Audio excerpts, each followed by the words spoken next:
Hello everyone. As you could tell by the title of the stream, this video is for Thomas and PBS Fan Program Breaker 20K V05 and MRKP2003 as well.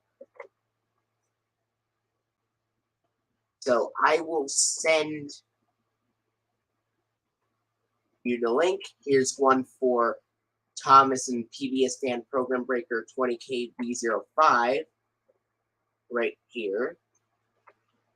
And one for MRKP 2003. So,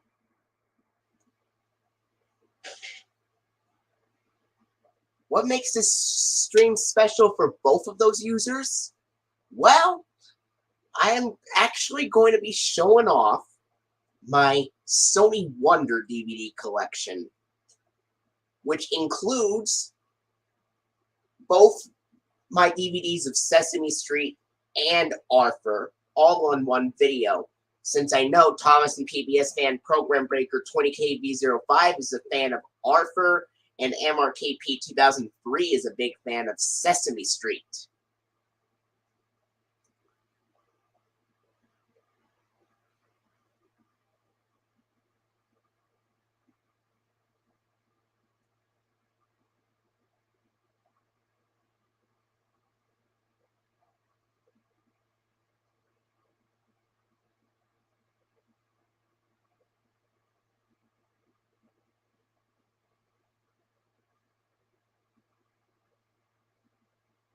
And yeah.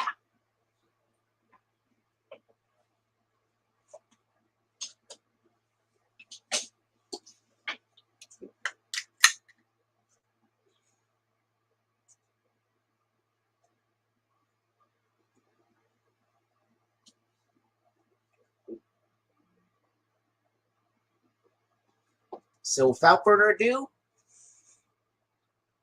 let's start. Here's the first Sony Wonder DVD release that I have, and that is the 1997 DVD release of Sesame Street's 25th birthday, a musical celebration. And that DVD was released on July 1st of 1997.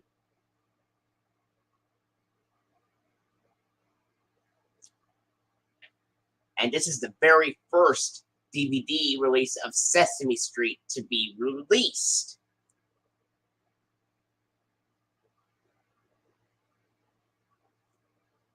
It was originally released on VHS back in 1993 by Random House Home Video, and then it was re-released on VHS by Sony Wonder in 1996, and then it was released on DVD for the first time in 1997.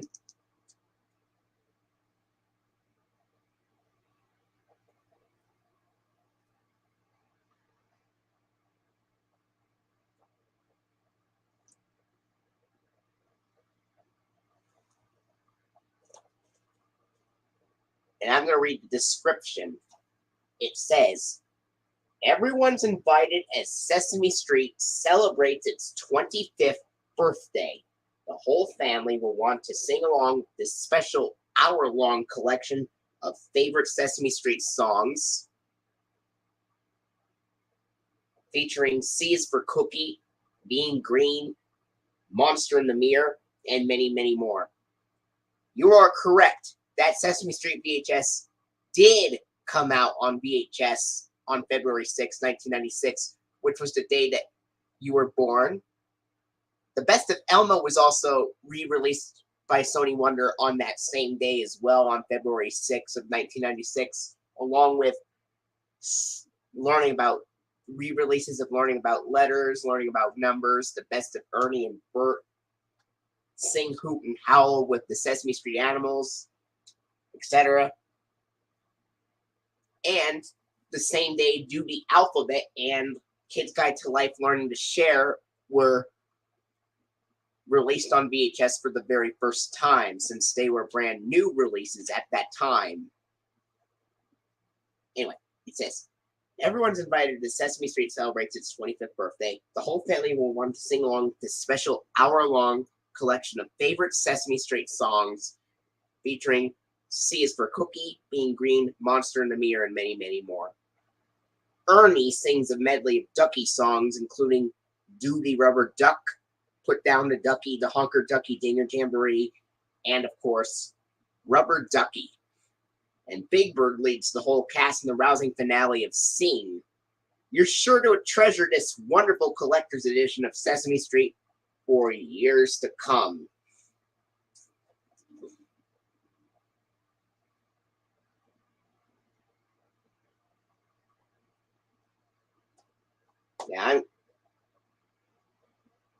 Now, this DVD lists the songs in order. It says 1 is Program Start, which includes the FBI warning, the Sony Wonder and Children's Television Workshop logos and stuff. And in the Sesame Street theme, Adventure, Doo-Wop Pop, The Batty Bat, Alligator King #7, I Love Trash, Count It Higher, Rubber Ducky, The Hunker Ducky Dinger Jamboree, Put Down the Ducky, Do the Rubber Duck, Sesame Street Jam Session, C is for Cookie, Monster in the Mirror, I'm an Aardvark, Fuzzy and Blue, Skin, Being Green, Happy Tapping with Elmo, Doing the Pigeon, Dance Myself to Sleep, Feel the Beat / Dance, I Don't Want to Live on the Moon, We Are All Earthlings, and then there's a guest by Lady Smith, Black Mambazo, and then the grand finale of Sing.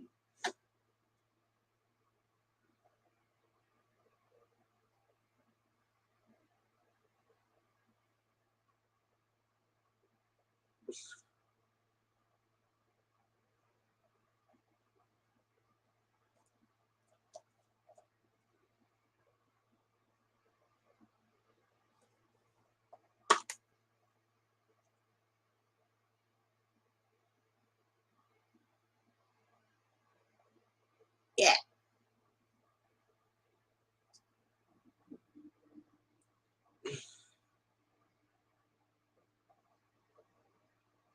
And here's the disc. I like the blue cover art for the disc. As you can tell, this has the CTW semicircle logo on the disc art, which indicates that this could possibly be a reprint from 1998 or 1999.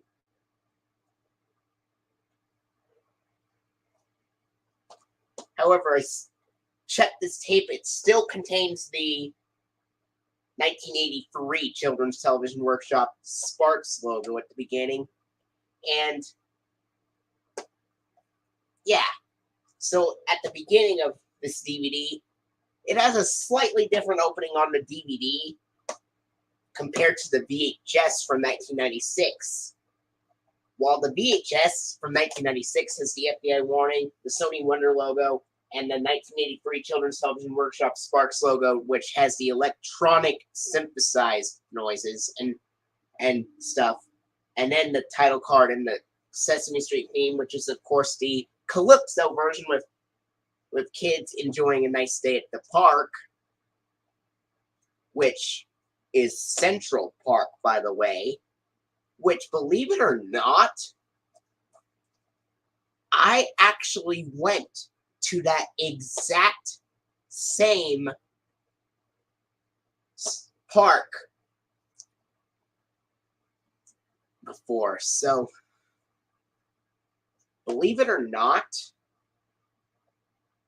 I actually went to Central Park back in September 2019, and it was the exact same location where they filmed the Sesame Street 25th anniversary special, a musical celebration. And then after the Sesame Street theme on the VHS, it goes right to the program. The DVD, on the other hand, has the FBI warning and the Sony Wonder logo. And then the 1983 Children's Television Workshop Sparks logo has the regular bells clanging tune from the Best of Elmo VHS release. And then it has the Sesame Street home video logo from 1996, and then the title card and the special version of the Calypso Sesame Street theme with kids enjoying a day at the park and etc. stuff, and then we go to the program.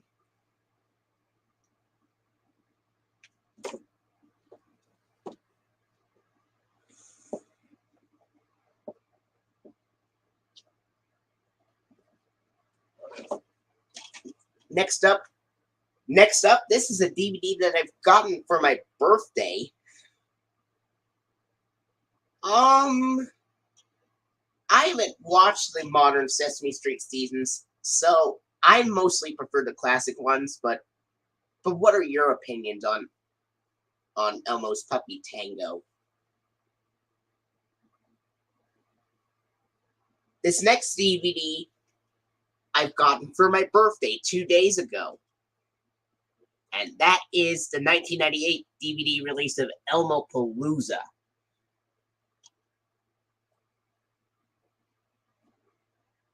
DVD was released June 30th, 1998.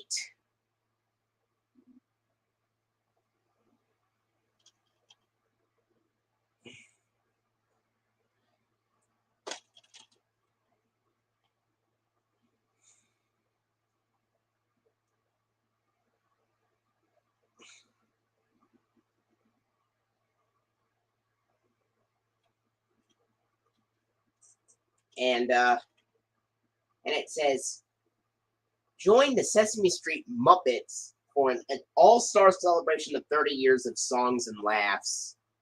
Starring David Alan Grier and Jon Stewart, with musical guests Jimmy Buffett, Sean Colvin, and Vogue, Gloria Estefan, the Fugees, Kenny Loggins, the Mighty Mighty Bosstones, and Rosie O'Donnell.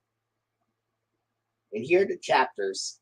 Opening credits, which include the Sony Wonder and CTW logos at the beginning. I Want a Monster to Be My Friend, sung by En Vogue. Mambo I, sung by Gloria Estefan. Just Happy to Be Me, sung by the Fugees. I Don't Want to Live on the Moon, sung by Sean Colvin and Ernie, which that version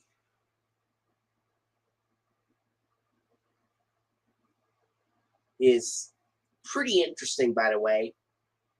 I think it still keeps Jim Henson's original singing of the song, in addition to Sean Colvin's singing for that, but I'll have to check it again.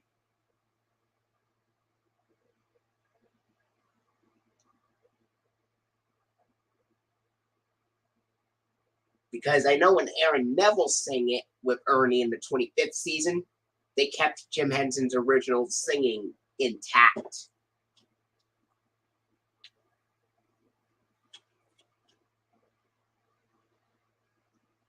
Zigzag Dance with the Mighty Mighty Bosstones and the Count.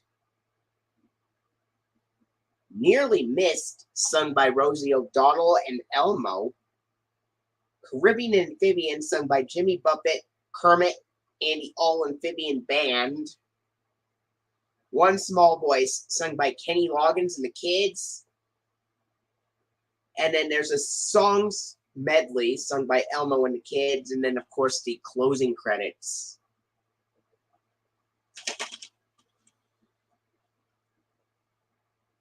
This is approximately 50 minutes, unlike a musical celebration, which is 60 minutes. Yeah, and believe it or not, Rosie O'Donnell voiced Betty Rubble in the live-action version of the Flintstones.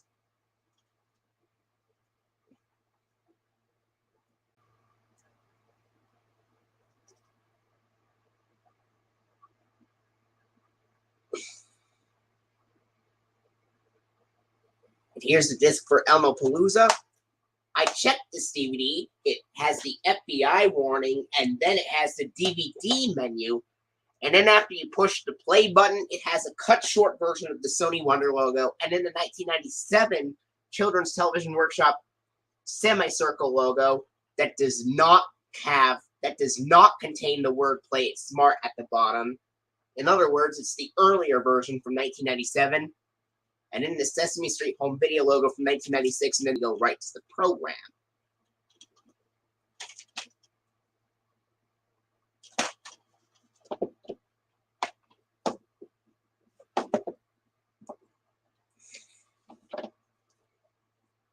All right, here's this next DVD release, and that is the 1999 DVD release of Sesame Street Do the Alphabet.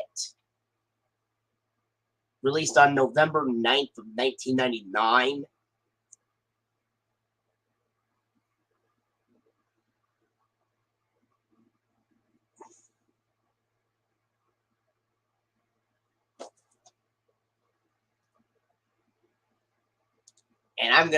And the VHS was originally released on February 6th of 1996, like I said before.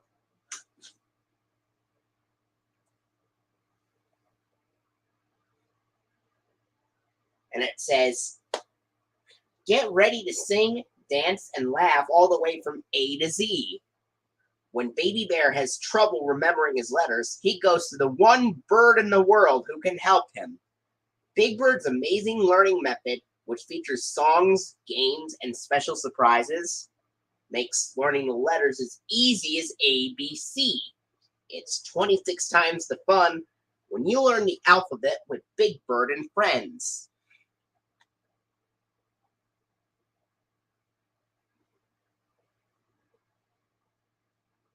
And the songs on this DVD are Do the Alphabet, D,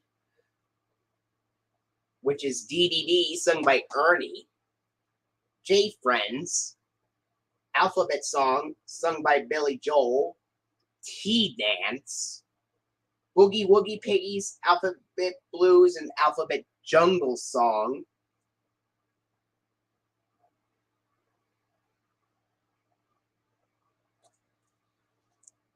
Running time is 45 minutes.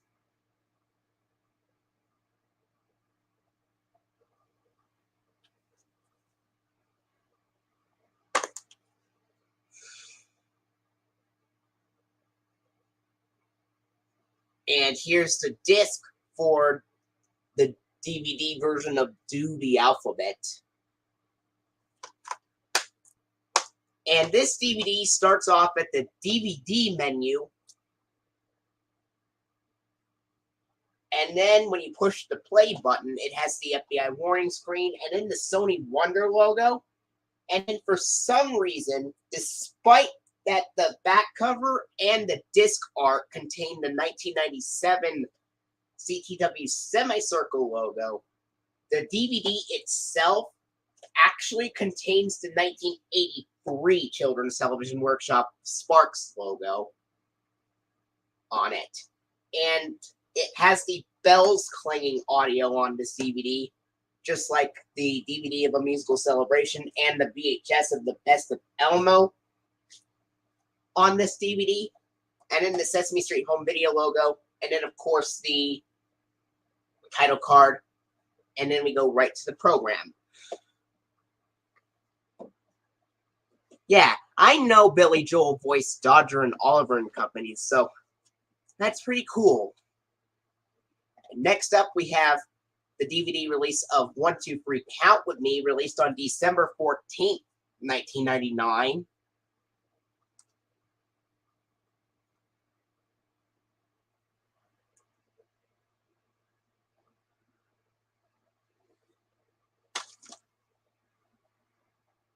And yes, I will be showing some Arthur DVDs from Sony Wonder in this collection as well.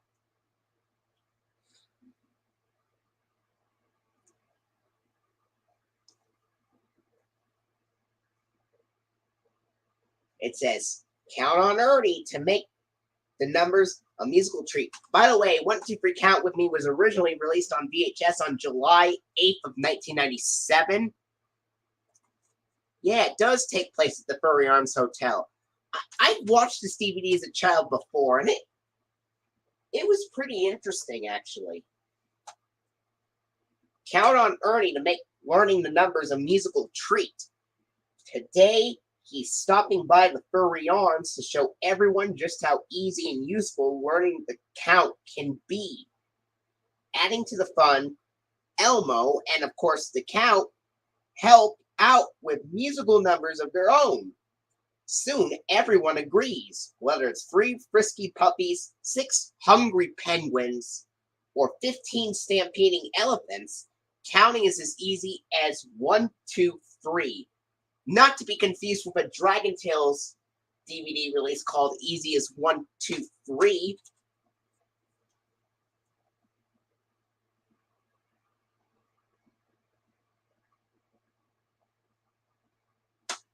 And the songs on here are That's How the Numbers Go, 1, Count It 1, 2, 3, 5 Jive with Elmo Hammer, 7 Goldfish, Martian Beauty number 9, Counting Vacation, Rap Song number 11, Honk Around the Clock, and of course, Count With Me.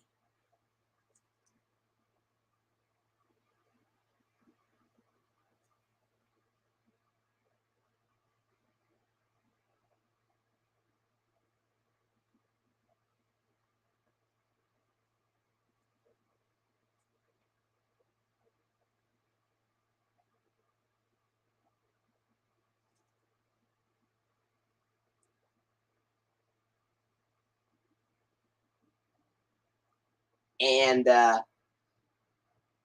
running time on this is 30 minutes.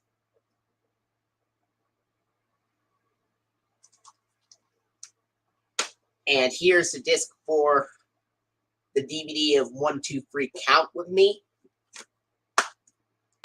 Right before, this DVD starts off at the DVD menu, and then when you push the play button, it has the FBI warning, and then the Sony Wonder logo. And then, even though this DVD has the CTW semicircle logo on the back cover and on the disc art, the DVD itself also has the 1983 Children's Television Workshop Sparks logo as well.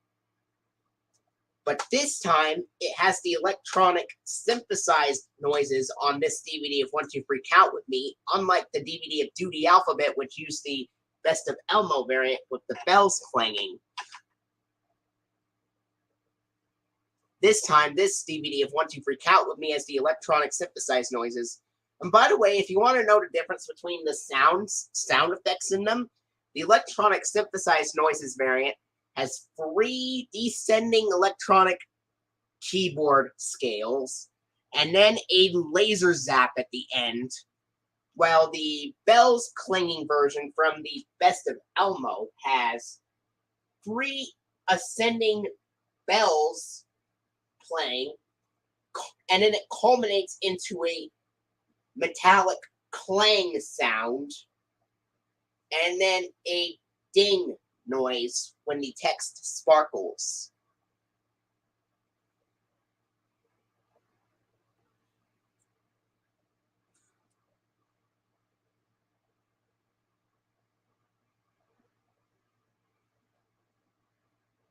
So that's what's different. And then after that, it has the Sesame Street Home Video logo, and then of course we go right to the program. And by the way, Sesame Street Jam, a musical celebration, the television airings of Sesame Street Jam uses a variant that is very similar to the Best of Elmo variant in terms of how they sound. It still has the clang noise at the end and a different sounding ding, unlike which sounded a bit higher in pitch.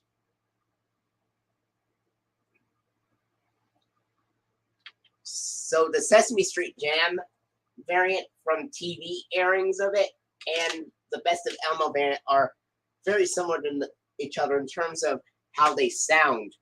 The ending is almost the same because it culminates into a clang sound and then a ding noise when the text sparkles, just like in the Best of Elmo variant.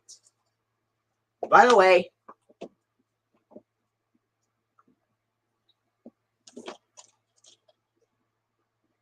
Next up, we go into the DVD release of Kids' Favorite Songs 2, with the DVD release being October 30th, 2001.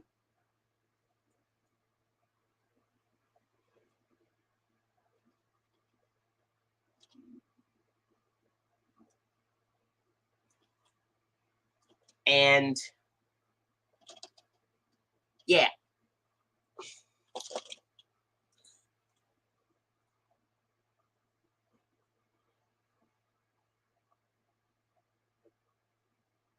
And I'm going to read the description for this one. It says, join Elmo and his Sesame Street pals in the second volume of Kids' Favorite Songs as Elmo travels up and down Sesame Street, asking kids to sing their favorite songs. Snuffy, Baby Bear, and Zoe help the kids sing and act out nursery rhymes, lullabies, and just plain silly songs. Sing along and find out for yourself which song is Elmo's favorite. Also features the brand new Sesame Street segment, Hero Guy. And the songs on this DVD include Elmo's song, On Top of Spaghetti, Hey Diddle Diddle, The Bear Went Over the Mountain, The Ants Go Marching, If You're Happy and You Know It, Mary Had a Little Lamb, Up and Down with Captain Brown, Rubber Ducky, Duermete Mi Niño, and Itsy Bitsy Spider.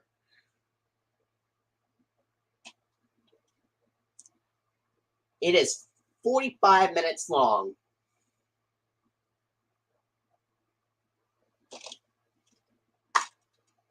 And here's the disc for Kids' Favorite Songs 2. This DVD opens up with the FBI warning, and then it has the Sony Wonder logo. And then it has the Sesame Workshop red roof and purple house logo fading out. And then it goes to the DVD menu. And then when you push the play button, it has the Sony Wonder logo. And then the Sesame Workshop logo appears again. And then the DVD menu.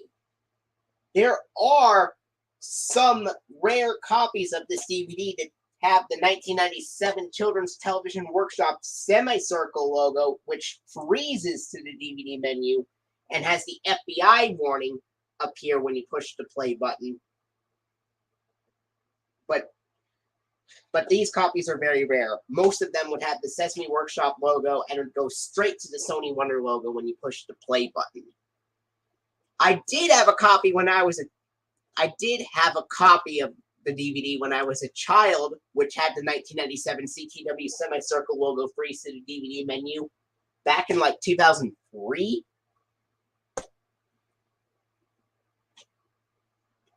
Though. But this copy right here has the Sesame Workshop logo fade out and then go to the DVD menu, and then the Sony Wonder logo appears when you push the play button again.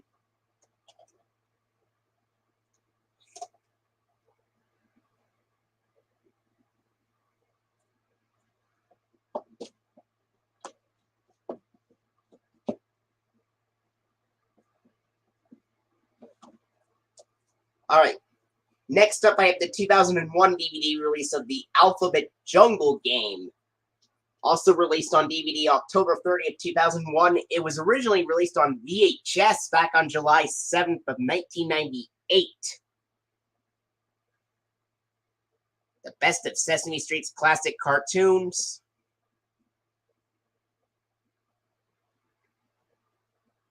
Spine and the back. And it says, Elmo, Zoe, and Telly are exploring the alphabet jungle where letters grow on trees. Every letter from A to Y leads them on an animated alphabet adventure. But what about Z? What will happen if Zoe can't find her favorite letter? Come play the Alphabet Jungle game and you'll find out. Features the best of Sesame Street's classic cartoon segments. Songs include Alphabet Jungle, Soul A, Diary Letter P, African Animal Alphabet, and many others. Yep, you're correct. Elmo is holding the alligator, Zoe is holding the bird, and Telly Monster is holding the cat. It is 30 minutes. And here's the disc for the Alphabet Jungle game.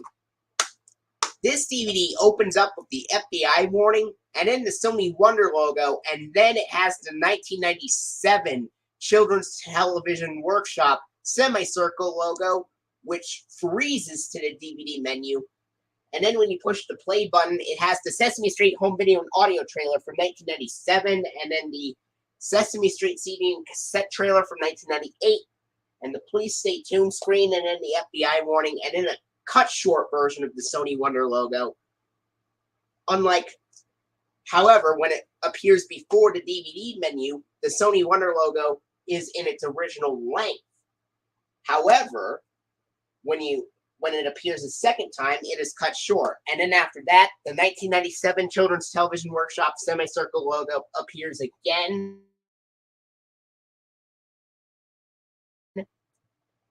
And then the Sesame Street home video logo, and then we go right to the program. Now, this is one of a few rare times on DVDs to actually contain previews from the VHS release at the very end as well. So at the end of this DVD, it's got the end credits, and then, of course, the SesameStreet.com promo from 1998 to 2001 with Maria's voiceover saying, visit Sesame Street on the web at www.sesamestreet.com. And then to look for these great products from Sesame Street bumper from 1998 with the color changing background in all capitals. And it's got previews for Elmopalooza, the Great Numbers game, Elmo's Lowdown Hoedown on CD and cassette, Sesame Street Fiesta, and then, of course, Street. And then, hey. Do you have a DW plush? Anyway, as I was saying, the very end of this DVD has the end credits, and then, of course, the Sesame Street.com bumper from 1998 2001 with reviews saying, visit Sesame Street on the web at www.sesamestreet.com. And then it has the look for these from Sesame Street bumper and previews for Elmopalooza, the Great Numbers game, Elmo's Lowdown Hoedown on CD and cassette, and then, of course, it's got previews for Sesame Street Fiesta and the Kids Guide to Life videos telling the truth and learning to share, and then a preview for Sesame Street's 25th birthday, a musical celebration, and then the Only from Sony Wonder bumper with the color changing background and all capitals, and it says, and the announcer says, Only from Sony Wonder, wherever children's videos, CDs, cassettes, and book and tape sets are sold. Then we go into the special thanks for making this DVD happen screen. And then we go back to the DVD menu. Hey, Flick 11,000. I heard you got your Arthur plushes for your birthday. Hey. And then next up, we have the 2001 DVD release of Elmos World. Flick 11,000. Released on October 30th, 2001 as well, just like the DVDs of the Alphabet Jungle game and Kids' Favorite Songs 2. Flick 11,000. Just so you know, I will be showing some Arthur DVDs for this video as well. So the Arthur DVDs will be coming very soon. I was saying, do you happen to have a DW plush? I don't have a DW plush. I have an Arthur plush, a Francine plush, and a Buster plush. Well, I have so many DW plushes. I have one right here. Are you planning on getting it?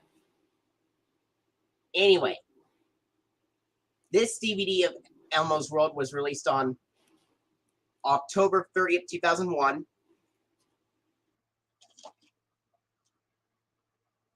And this is what it says. Come look at the world through the eyes of everyone's favorite 3-year-old. Join Elmo in 3 self-contained segments as he explores his special world through dancing, music, and books. Each segment gives children a chance to experience their world on a TV screen and offers adults the opportunity to experience everyday things through a 3-year-old's eyes. Meet Dorothy, Elmo's pet goldfish, and Mr. Noodle, his new friend. And this contains the Elmos World Season 1 episodes, dancing, music, and books, with special appearance by Bill Irwin on all 3 of those episodes.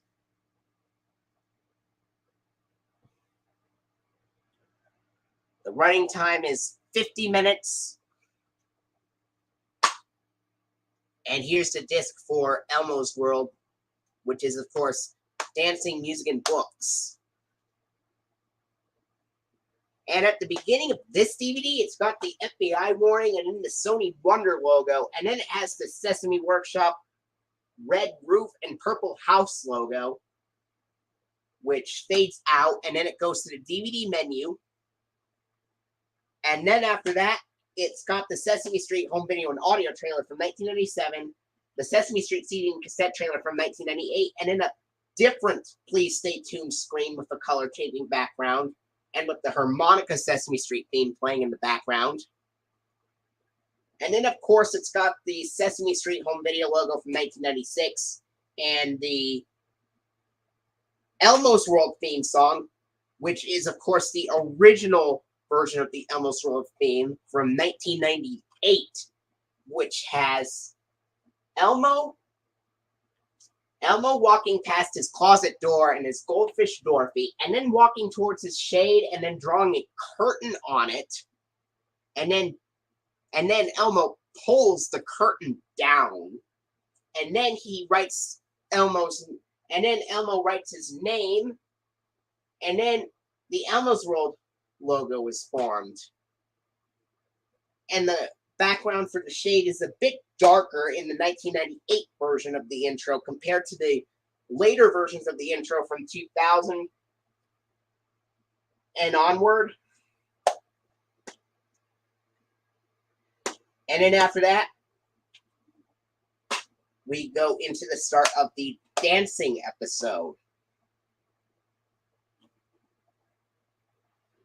And at the very end of this DVD, this is another DVD that has previews at the end from the VHS release.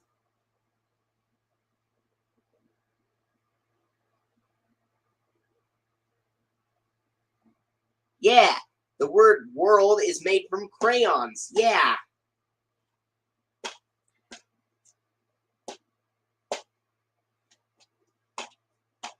You are correct, buddy.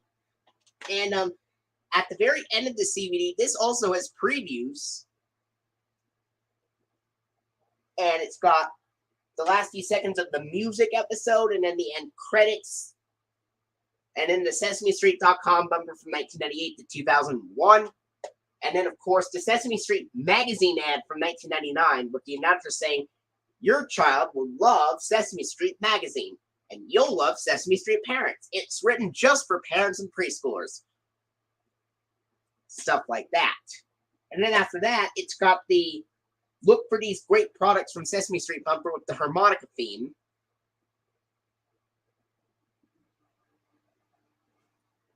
And then, of course, the previews for the Adventures of Elmo and Grouchland Sing and Play, kids' favorite songs, and Elmopalooza, and then a promo for the Create and Draw on Elmo's World on CD-ROM. And then after that, it's got the "Look for these great products from Sesame Street" bumper again, with the same green background, but with different music and a different announcer, which shows part of the song, part of the reprise of the song "Count With Me" this time.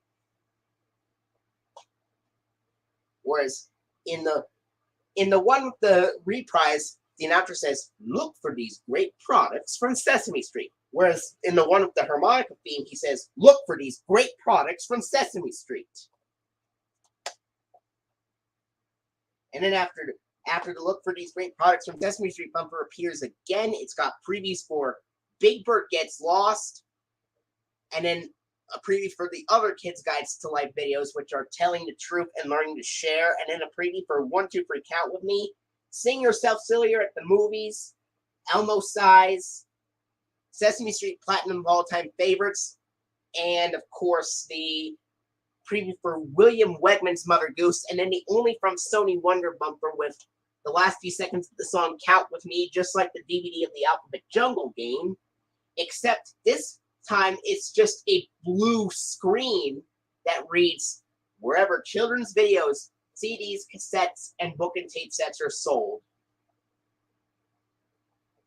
And then after that, we go into the special thanks for making this DVD happen screen, and then we go back to the DVD menu.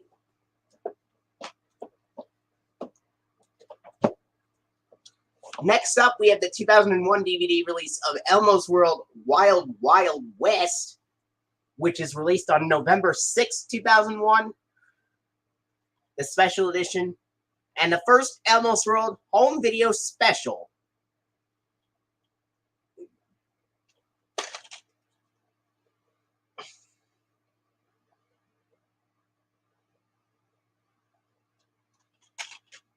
And this one says, Sesame Street's favorite furry red cowpoke saddles up to learn all about the wild frontier. Join Elmo as he finds out how to ride a horse, kicks off his heels at a hoedown, boards a time-traveling magic stagecoach, and more.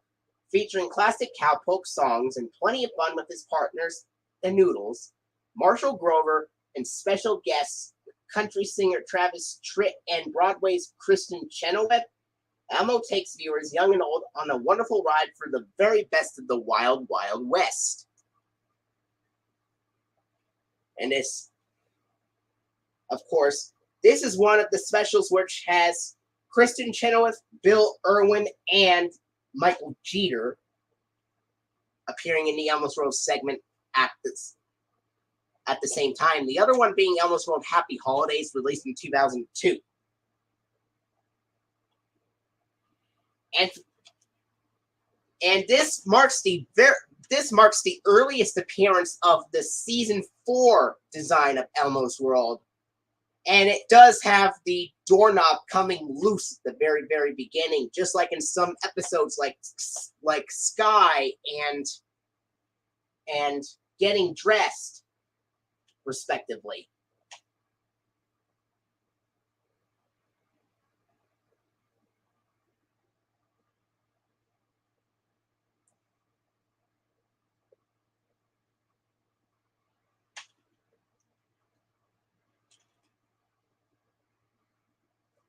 It is 50 minutes, like most of the Elmos World DVDs are. Here's the disc for Elmos World Wild Wild West. This DVD opens with the FBI warning, and then the Sony Wonder logo, and then Sesame Workshop, purple roof, red roof, and purple house logo, and then, of course, we go into the DVD menu, and then the title card for Elmos World Wild Wild West, and then we go into the Elmos World theme, which this time is the one from 2000, which has the camera zoom faster into the Elmo stick figure, and then it fades into Elmo drawing on his drawer, and then the drawer bounces, and then he goes past his Goldfish Dorothy and his closet door, and then the door shakes up and down like that, and then the TV appears, briefly dancing with Elmo before the TV leaves the screen.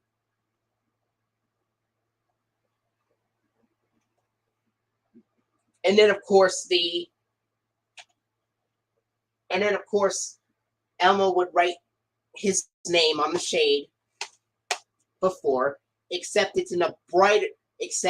it looks brighter in the 2000 version, unlike the 1998 one, which looks darker. And then once again, the Elmos World logo is formed with crayons. Then we go right to the start of the program. And then after Elmos World ends, it's got bonus Monster Clubhouse and Hero Guy segments.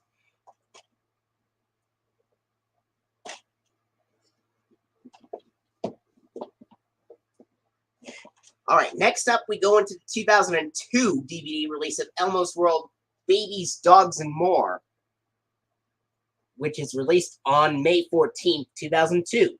The VHS was originally released on May 2nd, 2000.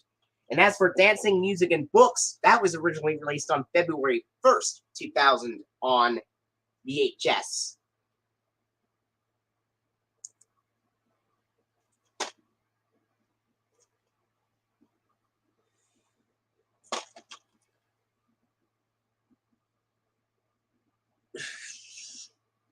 Yeah, that's cool.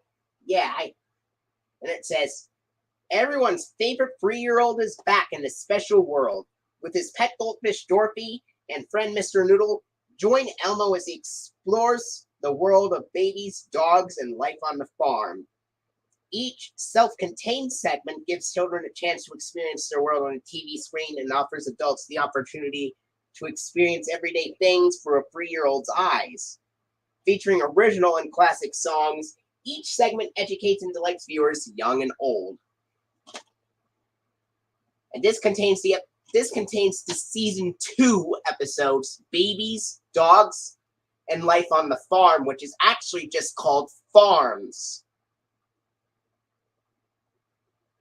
With special appearance by Michael Jeter as Mr. Noodle's brother, Mr. Noodle, on all 3 of these episodes. And as you know, Michael Jeter also appeared in other films like Air Bud and The Green Mile and The Fisher King and Mrs. Santa Claus, to name but a few.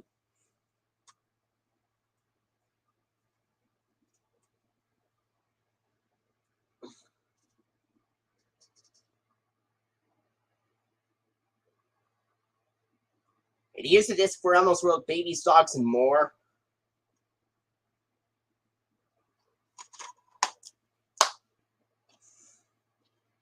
And at the beginning of this DVD, it's got the FBI warning, and then it's got the Sony Wonder logo, and then it's got the Sesame Street home video logo with the word 123 at the top. And then it's got the Sesame Workshop red roof and purple house logo. And then, of course, the DVD menu, and then the Elmos World theme song from 2000. Which this would be the first release to use the 2000 version of the Elmos World theme, which I mentioned it before when I showed you the Wild Wild West one, so there's no need to mention it again. Then we go to the start of the Babies episode.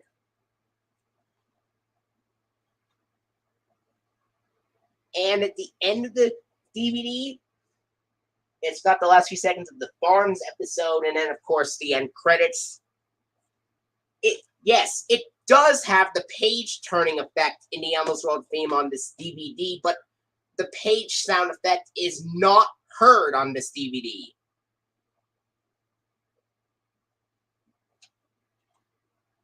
For some strange reason. On Wild Wild West, it has the page turning sound as well.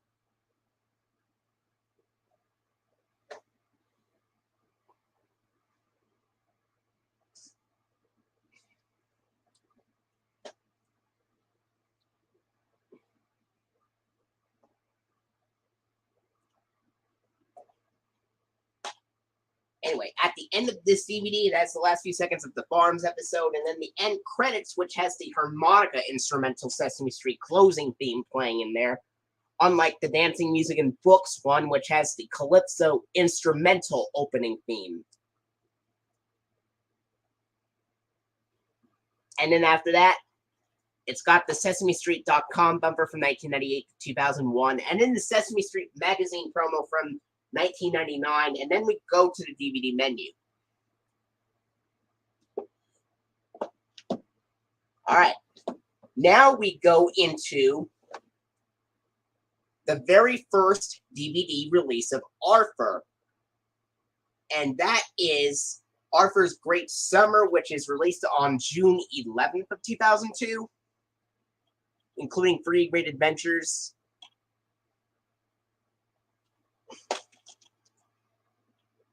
And they are Arthur Goes to Camp from Season 1, The Shore Thing from Season 5, and The Short Quick Summer from Season 2. Now, for Arthur Goes to Camp, it says, Arthur and his friends go to sleepaway camp where strictly the boys versus girls. In all their contests, who will come out the winner? Yeah. Yeah, that's interesting, yeah. And then for the Shore Thing, it says, Arthur and DW begged their dad to take them to Aqualand, the coolest water park ever. But he says that he knows an even better place, Ocean Zone. How cool can it be if Arthur and DW haven't even heard of it? And then for the Short Quick Summer, it says, Arthur is shocked to find out that summer vacation is over when it seems like it just started. What about all those great fun things he intended to do?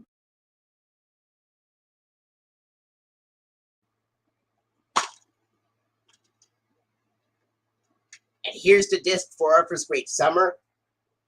And here's the piece of paper that lists the opening and closing on the DVD, which I will not go over how it opens and closes with, because the piece of paper tells us how it opens and closes with now. Just to save some time, I'll just tell you what the sponsors are in order and stuff, and the color background and stuff, and whether or not it has a PBS Kids logo. So for this DVD of Arthur's Great Summer, the Libby's Juicy Juice ad comes first. Then the post-alphabet cereal ad, which is, of course, 26 little letters that make the words that let you share your feelings. And then the Chuck E. Cheese's, and then, of course, no, not the Chuck E. Cheese's ad. And then after the post-alphabets ad, it has the Lego advertisement. So the Juicy Juice ad comes first. Then the post-alphabet cereal ad, 26 little letters that make the words that let you share your feelings. Then the Lego advertisement. And then, of course, it's got the Arthur funding credits from season 6 in the Velveeta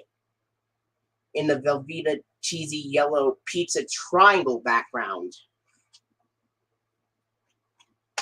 And it's got grants from Ready to Learn Television Cooperative Agreement, U.S. Department of Education, the Public Broadcasting Service, and public television viewers. And then after that, it goes straight to the DVD menu. This DVD does not have a PBS Kids ident.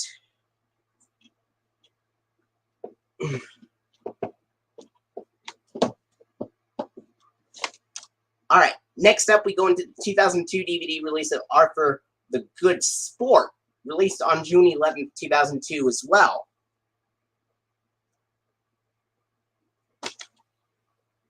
And this has the episodes The Good Sport and Muppy Soccer Shocker, both of which are from season 6. And this DVD contains the original Justin Bradley versions of both of these episodes. And Francine Frensky Olympic Rider is from season 2.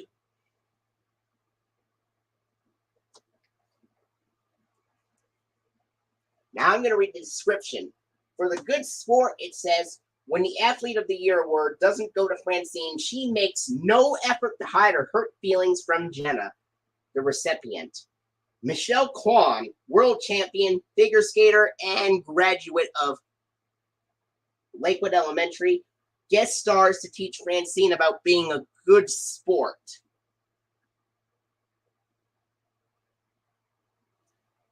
Well, when the yellow background was used on DVDs like Arthur Gets Spooked, You Are Arthur, and Arthur Goes Crossfire, it had the dot transformation ident, which the dot transformation ident could have also fit on Arthur's Great Summer as well, because Dot transforms into an octopus in the second half of it.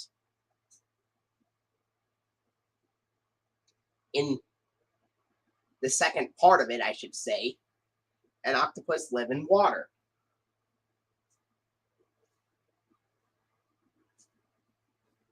So for the description of the good sport, it says, when the Athlete of the Year award doesn't go to Francine, she makes no effort to hide her hurt feelings from Jenna, the recipient.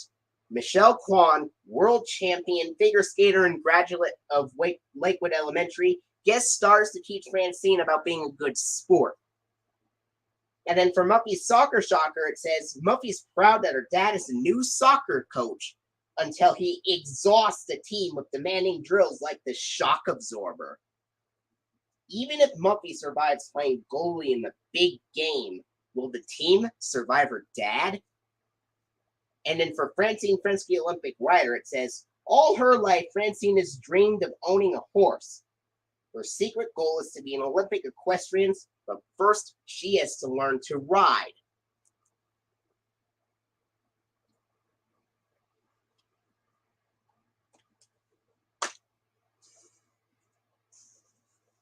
And here's the disc for the good sport. And the piece of paper that lists everything.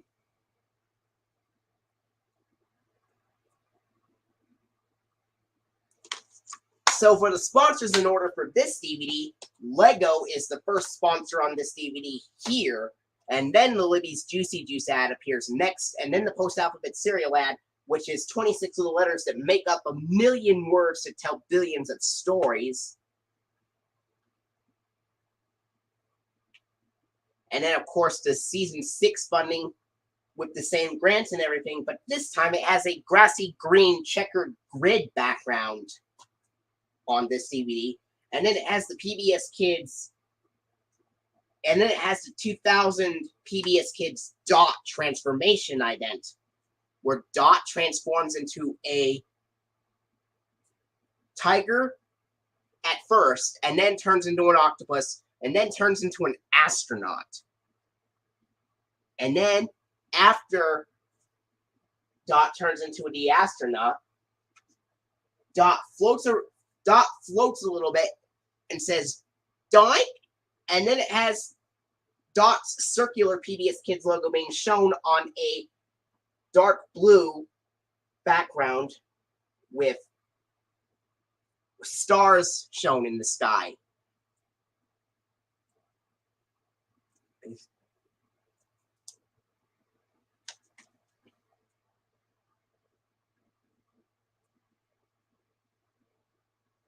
Arthur's Big Hit is actually on the DVD release of the same name, Arthur's Big Hit, from 2006. Movie and Game Lover 98.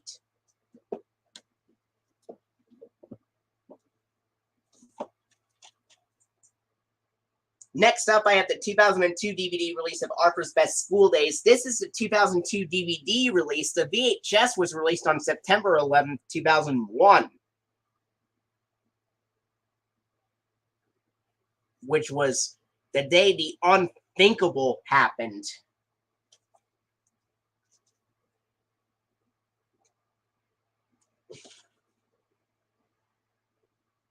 And this has the episodes Arthur and the Square Dance from Season 2, Teen Trouble from Season 1, and Buster Hits the Books from Season 2.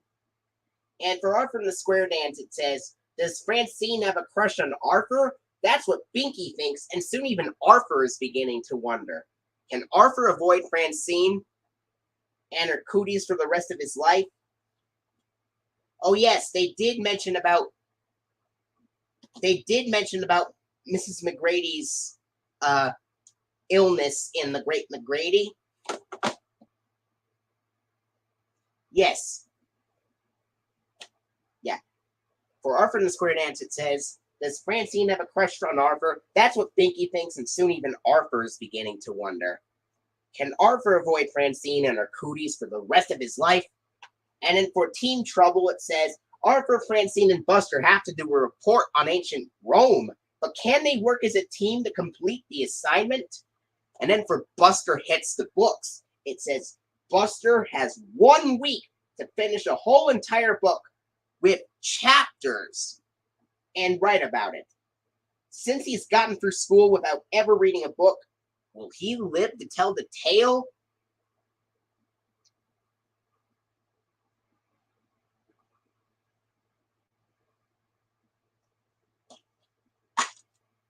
And by the way, here's the disc for Arthur's Best School Days. And here's the piece of paper that reads the order of the contents. Now, for the sponsors on this DVD, the post-alphabet serial ad appears first, and it is 26 little letters that make the words that let you share your feelings. And then, of course, the Lego advertisement, which is the season 5 version, and it has the female announcer saying, "Because learning is the fun part of growing up, the folks at Lego are proud to bring you Arthur." And then the Libby's Juicy Juice ad, the season 5 version, and then of course the season 5 funding with the blueberry blue flower bed background, and it's got grants from U.S. Department of Education, Corporation for Public Broadcasting, with the Circle Corporation for Public Broadcasting logo being shown on here, and public television viewers. And then, of course, the 1999 PBS Kids Dot event, where Dot the girl runs up to the screen. That would also be shown on many Columbia TriStar DVD releases of Dragon Tales and DVD releases of JG the Jet Plane from 2002 to 2003 by Columbia TriStar as well.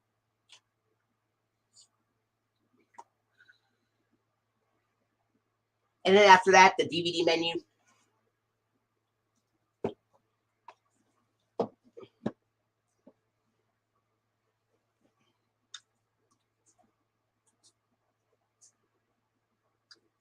Next up, I have a 2002 DVD release of Arthur Goes to the Doctor, which, by the way, was also originally released on VHS on September 11, 2001, before it got re-released on DVD in 2002.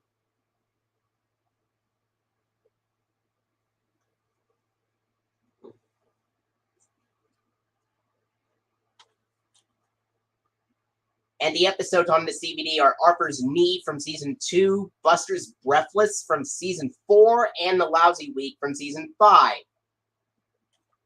And for Arthur's Knee, it says, Arthur's hurt his knee, but he won't tell his mom, because then she'd know he'd been playing down at the dump where he was not allowed to go. Can the brain in DW convince Arthur to face up to it and take his tetanus shot like a man? And Aardvark? Yep, you are correct. And then for Buster's Breathless, it says, will Buster's friends ever treat him the same after they learn that he has asthma? Find out on a guided tour through Buster's lungs. And then for the Lousy Week, it says, an army of lice has descended upon the heads of Lakewood Elementary. Who or what is strong enough to defeat them? Principal Haney, Nurse Flynn, Mayonnaise?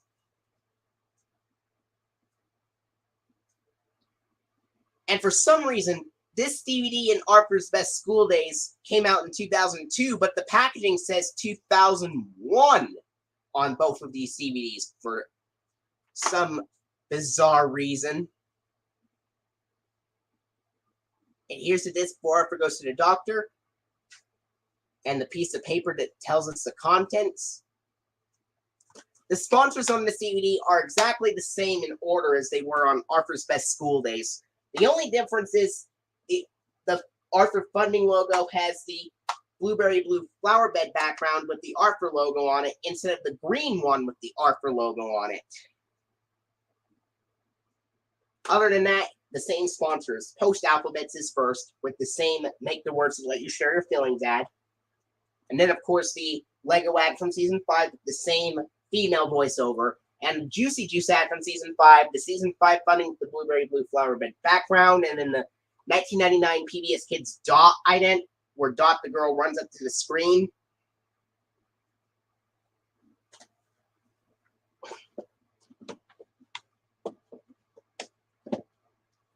this next DVD I've gotten recently, 2 days ago, and it is the 2002 DVD release of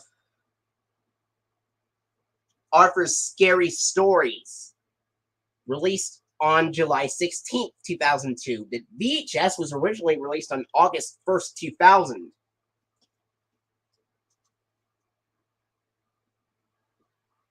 And by the way, today is July 30th, 2022. You know what was released 20 years ago today? The first 2 Sodwell VHS releases, Feline Frenzy and Cat Knight's Flights and Delights, were released 20 years ago today.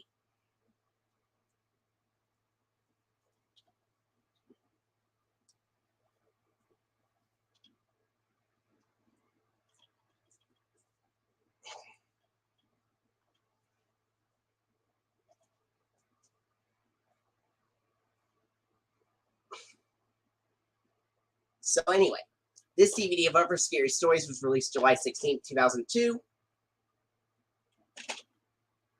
And this has the episodes Night Fright from Season 2, What Scared Sue Ellen from Season 3, and The Fright Stuff from Season 4. I'm going to read the description. For Night Fright, it says, Big, brave, Binky Barnes. He'd be toast if people ever discovered he can't sleep without a nightlight.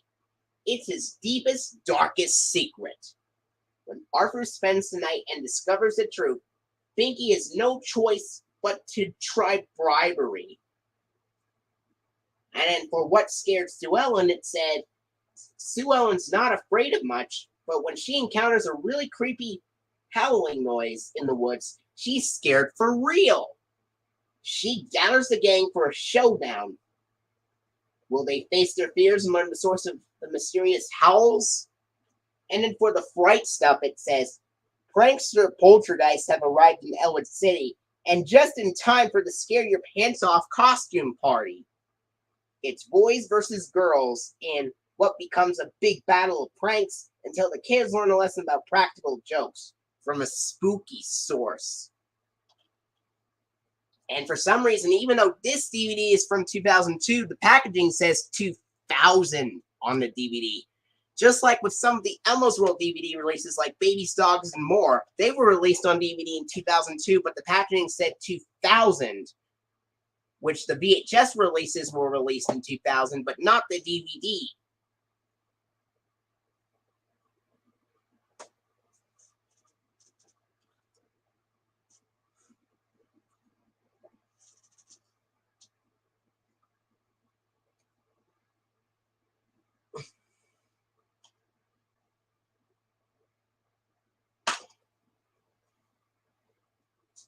And by the way, here's the disc for Arthur's Scary Stories and a piece of paper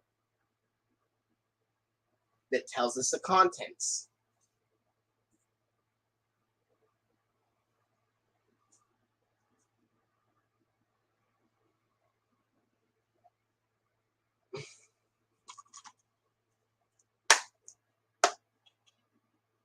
The sponsors on the DVD go like this. It has the Libby's Juicy Juice ad from late season 1 to season 4, even though the Libby's Juicy Juice logo from season 5 to 8 is on the back cover of the DVD. And then the Baby Gap advertisement is shown despite Lego being incorrectly sponsored on the back cover. And then the post-alphabet cereal ad, which is, of course, 26 little letters that make the words that let you share your feelings, which cuts directly to the 1999 PBS Kids ident with Dot the girl running up to the screen. The Dot ident. And then this is actually the only DVD that this is the only Arthur DVD that keeps the Arthur Video Collection promo from the VHS release. This is the only DVD release that actually has the Arthur Video Collection promo from the VHS. Arthur Goes to Hollywood and Arthur's Famous Friends do not have that trailer on the DVD, but this DVD of Arthur's Scary Stories has it.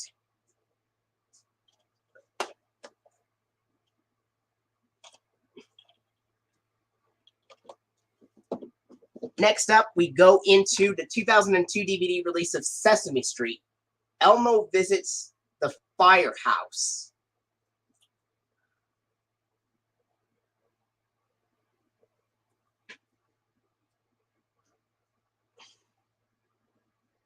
Released on September 3rd, 2002.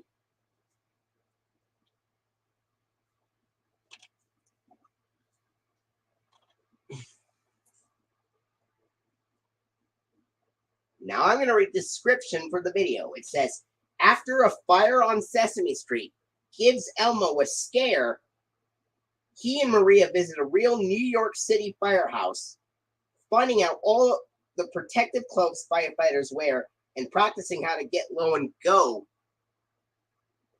And he even gets to slide down a real fire pole. Then a special Elmos World all about firefighters helps kids understand much more about what to do if there is a fire. Includes a bonus Hero Guy segment. Yes, this DVD was an episode of. This DVD is basically the DVD version, is the home video version of the season 33 premiere, episode 3981. But for some reason, the TV airings use the fish episode of Elmos World on there, while the DVD has the firefighters episode replace it.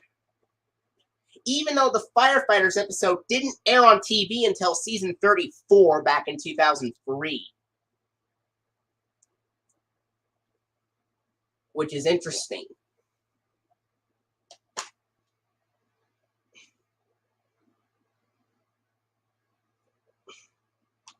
And here's the disc for Elmo Visits the Firehouse. And at the beginning of this DVD, it's got the FBI warning, the Sony Wonder logo, and then the Sesame Workshop Red Roof Purple House logo. DVD menu. And of course, the start of the program. And the Elmos World segment has the 2000 version of the Elmos World theme that is shown on here.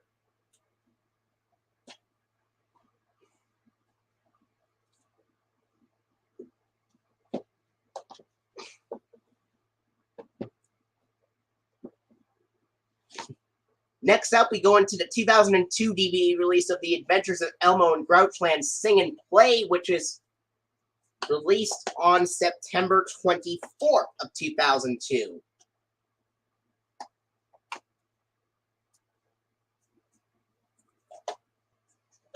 For some reason, I can't really read the description on the DVD since the sticker has covered it up. So I'll have to get the VHS to read the description.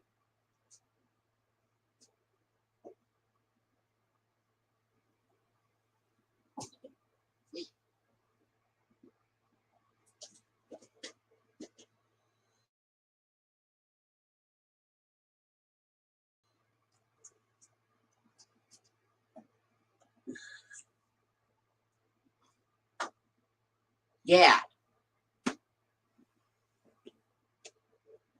In other words, Super Grover's New Cape was episode 4037. Alright, I had to get the VHS out to read the description. It says, Elmo's back in Grouchland to sing some of his favorite songs with his new friend Grizzy. There's just one problem. Grouches aren't supposed to cooperate. Now I can read the rest of it here on this DVD. Grouches aren't supposed to cooperate, so Grizzy won't sing along. Never discouraged, Elmo starts singing his favorite Sesame Street tunes, and before long, Grizzy finds a way to join in the fun while staying true to her grouchy self. Features free songs from the new motion picture The Adventures of Elmo and Grouchland, which I had the original DVD of The Adventures of Elmo and Grouchland, the film released by Columbia TriStar Home Video, but interestingly enough, Columbia TriStar Home Video released the actual film on DVD, while Sony Wonder released the sing and play version that features songs from the film. And it says, plus a special visit to Elmos World to play with. It's got the songs Welcome to Grouchland, Sing, Grouches Love Trash, Nightbug Boogie, Together Forever, Rubber Ducky, C is for Cookie, Take the First Step, and Elmo's song. And it says, plus a special visit to Elmos World to play with and learn all about balls. Now, what is different is that the VHS uses just still props of the football and the baseball, while the DVD has the football and the baseball being animated with Muppet eyes. So that is what's different about the VHS compared to the DVD.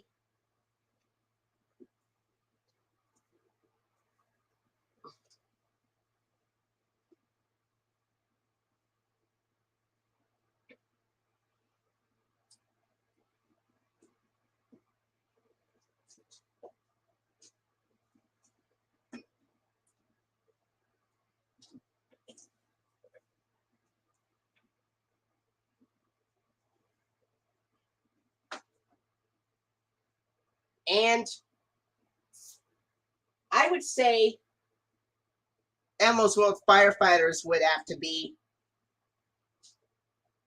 a late season 4 episode because it aired on DVD first and then it premiered on television in season 34. So that's why I still call it a season 4 episode, because it aired earlier on DVD. It premiered earlier on DVD.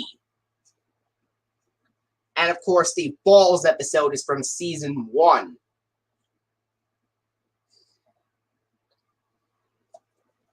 It's 50 minutes.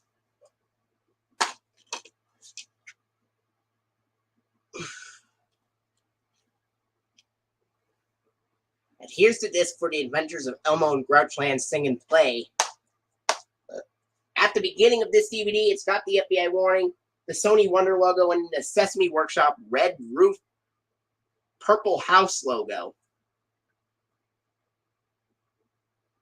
And then the DVD menu, and then we go right to the program.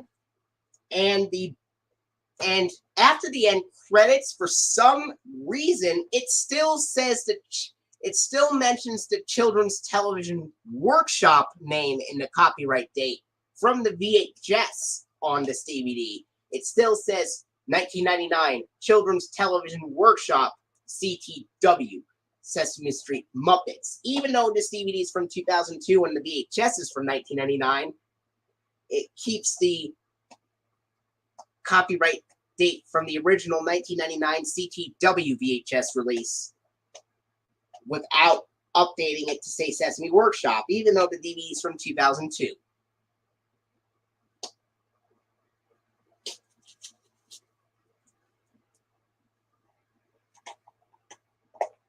And then after that, it's got the Elmos World theme song, which is the original version of this. And then after that, this DVD has the Elmos World theme song, and it's the original version of the theme from 1998 on it, just like on the Dancing Music and Books release. And then we go to the start of the Balls episode, and then at the end, we go to the last few seconds of the Balls episode, and then we go to the 1999 copyright date.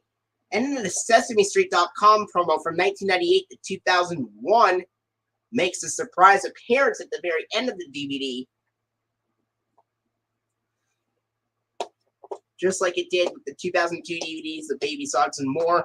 Well, Elmo Visits the Firehouse has the 2002 website bumper with Elmo on a computer humming the Sesame Street theme, or scatting it, I should say. And then Elmo says, SesameStreet.com!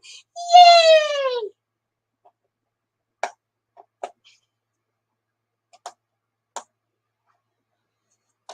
And then after the SesameStreet.com promo from 1998 on this DVD of The Adventures of Elmo and Grouchland Sing and Play, it's got the DVD menu.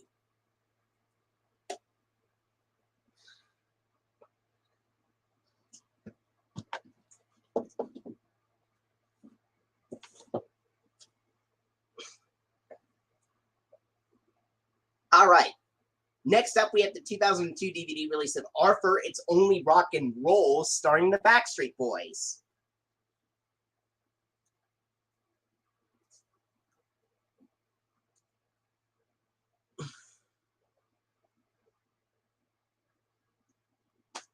Yeah.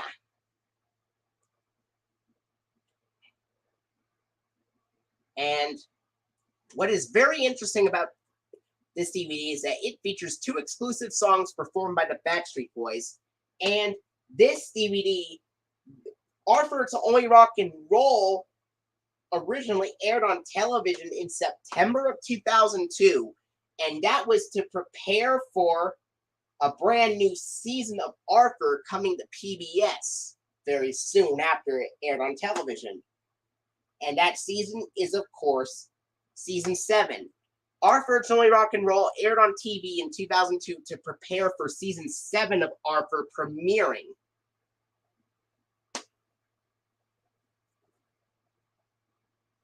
Not to mention, Mark Rendell voices Arthur in this special, and Jason Swimer does the voice of DW in this special, and they would continue to voice Arthur and DW in season 7 and season 8.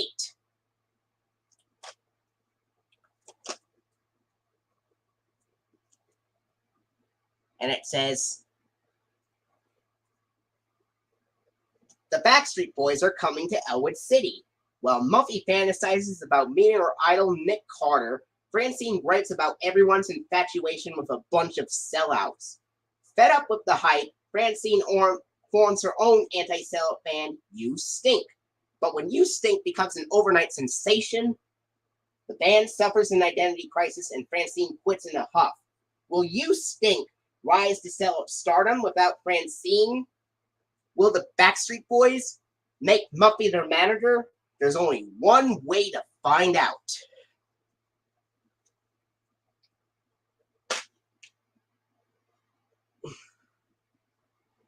And it's 50 minutes. And here's the disc for Arthur, It's Only Rock and Roll with the order of the contents here.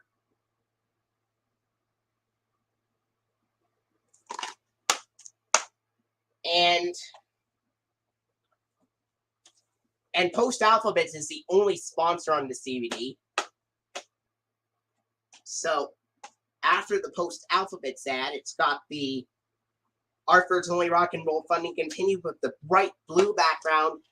And then it has the 2002 PBS Kids Fishbowl ident, which has Dash, the boy, looking at a goldfish in a fishbowl. And then he comes close to the fishbowl and imagines himself as an orange goldfish. And then gets eaten by Dot as a green fish. And then bubbles cover the screen to transition to the circular PBS Kids logo on a bubbly background. And both the Fishbowl and the Snow Globe idents premiered in 2002. And as for the Snow Globe ident, that one starts off with Dash the boy ice skating in an ice rink, and then he feels the ground shake and he stops. And then the camera zooms out to reveal that Dash is inside a snow globe, which of course is held by Dot, the girl. And Dot has powdery bluish gray skin in the snow globe ident instead of the lime green skin. Like usual, Dot has the powdery bluish gray skin in the snow globe ident.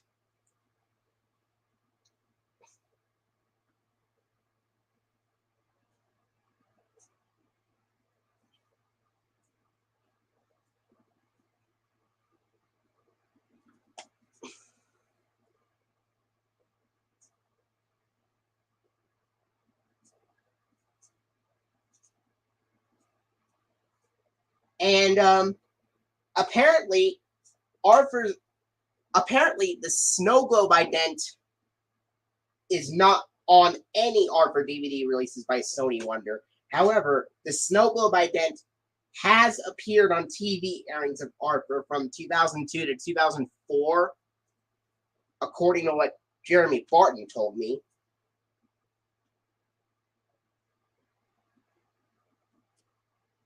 And yeah. And then after the PBS Kids Fishbowl ident on this DVD of Arthur's Only Rock and Roll, it's got the DVD menu.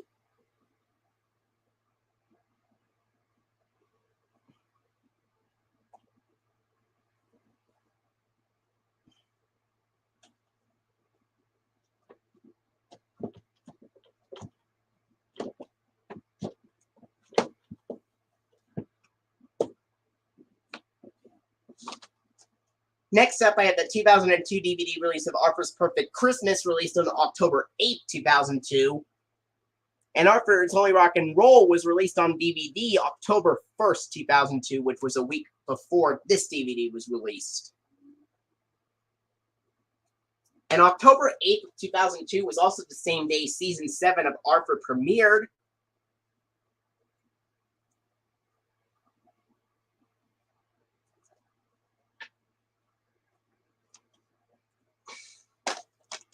Now I'm going to read the description for this special.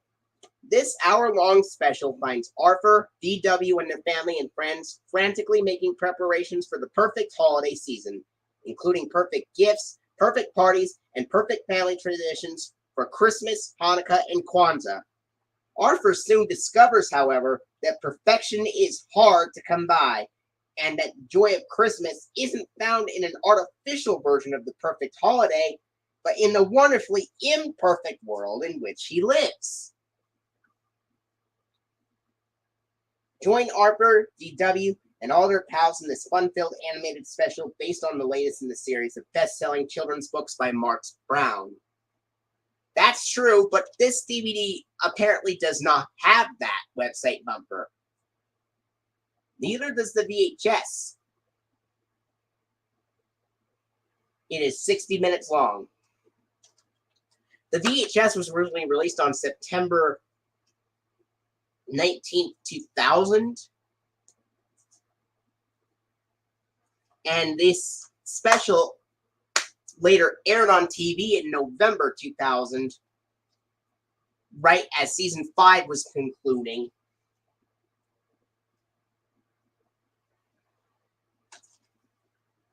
And here's also the little piece of paper that says the contents.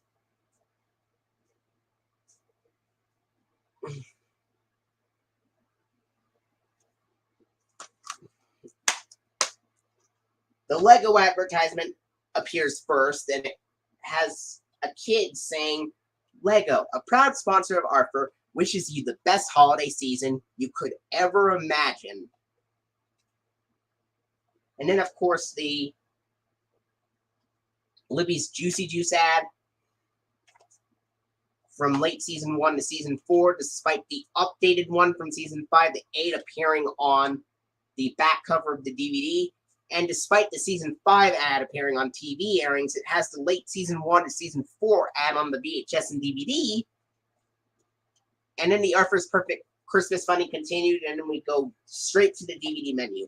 The Sony Wonder release does not have a PBS Kids ident at the very end, but the TV airings after the funding uses the website bumper and stuff, and now a word from Mark Brown segment, and then the 1999 PBS Kids Dash ident with Dash the Boy thinking about something.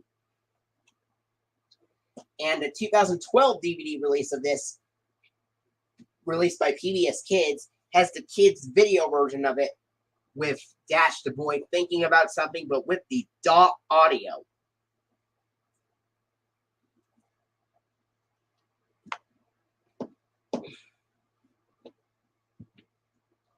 All right.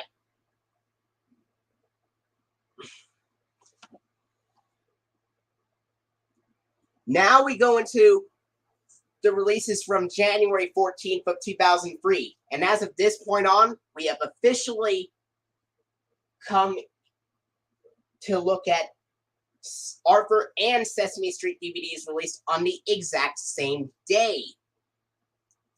First, we're going to look at the releases from January 14th, 2003. Now, for the ones that were released on the same days and stuff, I would show the Arthur DVDs first, and then I would show the Sesame Street release after the Arthur ones, because Arthur starts with the letter A and Sesame Street starts with the letter S.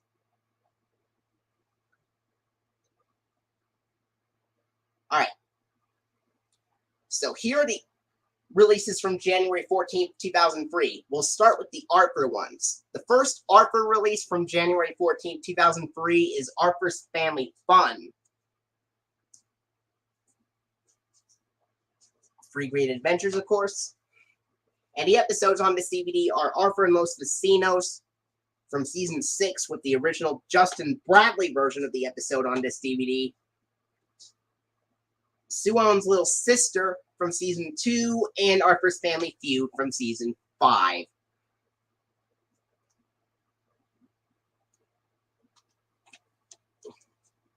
And the description for both of these episodes say, for Arthur and Los Vecinos, it says, Mr. Sipple from next door is moving away, and Arthur wonders who will be the new neighbors. When Alberto Molina and his family settle in, Arthur makes a new friend and learns about a different culture and about a comic book character named Conejitos Mechanicos. That's Spanish for Bionic Bunny. And then for Sue Ellen's Little Sister, it says, Arthur and Francine would love to land their sisters to Sue Ellen, who is sick of being an only child. But Sue Ellen realizes that you should be careful what you wish for. And then for Arthur's Family Feud, it says, who ruined Dad's perfect souffle? The only thing Arthur and DW can agree on is that poor pal was an unwitting accomplice. To solve this whodunit, Mom and Dad listen to both sides, and the siblings demonstrate some very imaginative storytelling.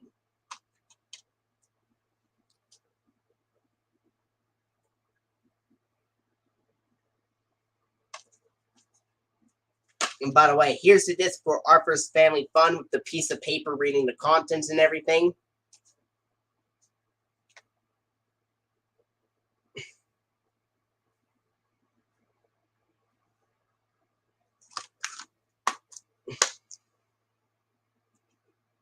Now, for the sponsors in order, it has the Lego advertisement appear first, even though Chuck E. Cheese's is incorrectly sponsored on the back cover of this DVD. And then the Libby's Juicy Juice ad, season 6 to 8 version, and then the post-alphabet cereal ad, 26 little letters that make up a million words that tell billions of stories. And then the Arthur funding credits from season 6, and it's got the grassy green checkered grid background on this DVD of Arthur's Family Fun. And then it's got the 2000 PBS Kids dot transformation ident. And then, of course, the DVD menu.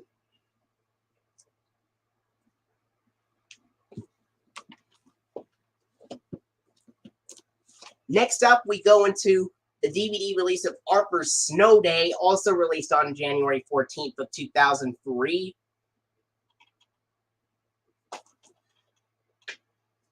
And the episodes on this DVD are The Rat Who Came to Dinner from Season 4, The Long Dull Winter from Season 3, and The Blizzard from Season 4. And for The Rat Who Came to Dinner, it says, the unthinkable is happening. Arthur's teacher is moving in. After his roof collapses, Mr. Ratburn stays with the Reeds in order to teach and grade Arthur every second of the day. Or so Arthur fears. And then for The Long Dull Winter, it says, what's wrong with Arthur? Is he bored? Arthur and the rest of the gang realize they are suffering from the January doldrums brought on by an acute lack of holidays. Invent their own holiday.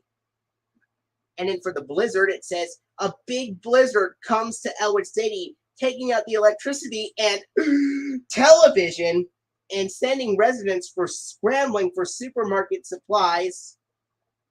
Can neighbors find ways to help each other survive through the storm?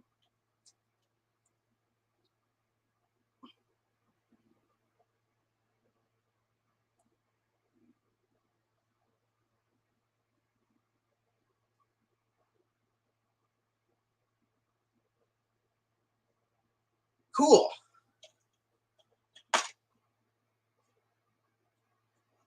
Here's the disc for Snow Day, and here's the piece of paper that reads the contents for this DVD. Like before, the Lego advertisement appears first, even though Chuck E. Cheese is incorrectly sponsored in the back cover of this DVD, just like it did with Harper's Family Fun. Then the Libby's Juicy Juice ad and the post-alphabet cereal ad, 26 little letters that make up a million words to tell billions of stories. And then it's got the Arthur funding credits from season 6 with the exact same grassy green checkered grid background, just like on Arthur's Family Fun and Arthur the Good Sport. And then, of course, the 2000 PBS Kids dot transformation ident and stuff. Then the DVD menu.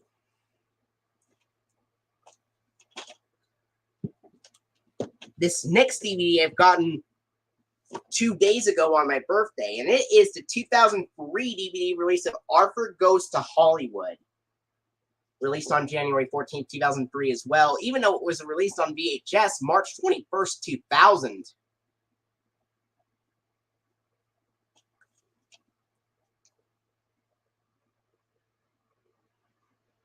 And this has 3 Arthur episodes on here, and they are, and now let's talk to some kids from season 3, and in the contest, and that's a baby show, are from season 4. And now let's talk to some kids. It says, the Magic Toolbox show is coming to Ratburn's class to put the kids on TV. The kids prepare for stardom, but a behind-the-scenes star saves the show. And then for the contest, it says, what would happen if Arthur and his friends entered a contest to write story ideas for their favorite television show? The kids realized that winning would be great, but that writing and sharing is the best part. And then for That's a Baby Show, it says, will Arthur be exposed as a baby show lover? When he gets hooked on love ducks, Arthur tries to hide it from his friends. Not an easy feat, since it's on at the same time as the new Bionic Bunny spinoff everyone is talking about.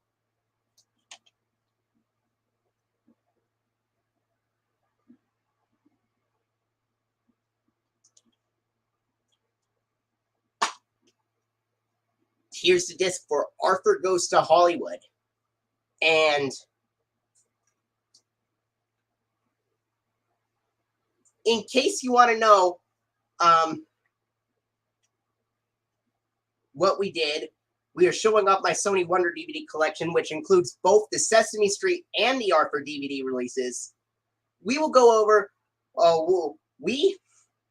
first off, we showed you Sesame Street's 25th birthday and musical celebration on DVD, and then I showed you off Elmopalooza, then Do the Alphabet, 1, 2, 3, Count With Me, Kids' Favorite Songs 2, The Alphabet Jungle Game, the very first Elmos World release, Dancing Music and Books, Wild Wild West, and then, of course, Babies, Dogs, and More. Then we moved on to the Arthur DVD releases, Arthur's Great Summer, The Good Sport, Arthur's Best School Days, Arthur's Scary Stories, and in the Sesame Street releases, Elmo Visits the Firehouse, The Adventures of Elmo and Grouchland Sing and Play, and then the Arthur releases, Arthur's Perfect Christmas, Arthur's Family Fun, and Arthur's Snow Day. And now we're at Arthur Goes to Hollywood. So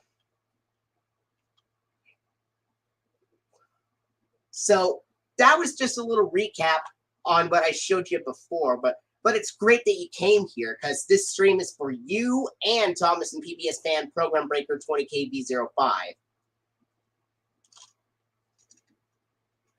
So here's the disc for Arthur Goes to Hollywood. And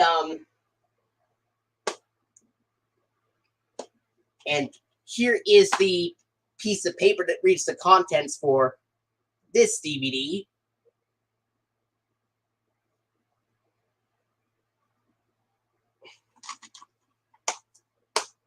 And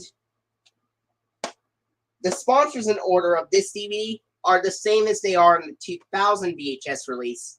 It has the Libby's Juicy Juice ad from late season 1 to season 4, even though the updated Libby's Juicy Juice logo is on the back cover. And in the Baby Gap advertisement, even though Lego is incorrectly sponsored on the back cover of the DVD, and then the post-alphabet serial ad, which is 26 little letters that make up a million words to tell billions of stories, and then, of course, the 1999 PBS Kids dot ident, and then, of course, the Arthur online and local library bumper from 1998 to 1999 and stuff. And this DVD of Arthur Goes to Hollywood does not have the Arthur video collection promo. Just like, yeah. Even though the DVD of Arthur's Scary Stories,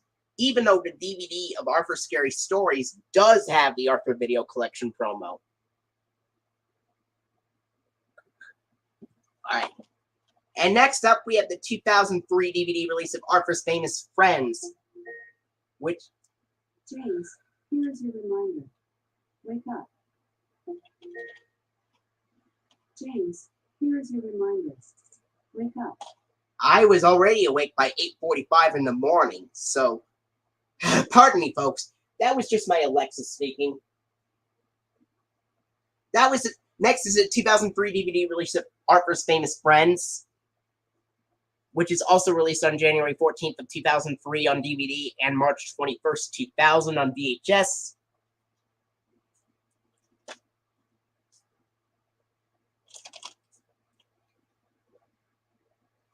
And the Arthur episodes on this DVD are Arthur Meets Mr. Rogers from Season 2, featuring Mr. Rogers, I'm a Poet from Season 1, featuring Jack Perlutsky, and My Music Rules from Season 4, featuring Yo-Yo Ma and Joshua Redman. And I'm going to read the description for these episodes. For Arthur Meets Mr. Rogers, it says, Mr. Rogers is staying at Arthur's house. That's the bad news. The good news is that nobody knows about it. Yeah, I mean, Mr. Rogers is a nice guy and all, and he really understands kids, and he's a lot of fun. But his show is for babies. Can Arthur keep his friends in the dark? And then for I'm a Poet, it says, challenged by Fern to enter a poetry contest, Arthur and his friends each write a poem to be judged by the well-known children's poet, Jack Perlutsky. And then for My Music Rules, it says, it's the duel of the centuries. Cellist Yo-Yo Ma faces jazz saxophonist Joshua Redman in the toughest gig of their careers in the Elwood City Library? Whose music will rule after the greats duke it out in the battle of classical versus jazz?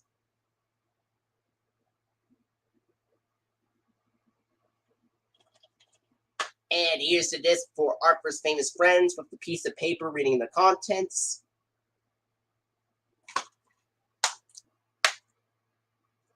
And the sponsors in order are the same as they are on Arthur Goes to Hollywood.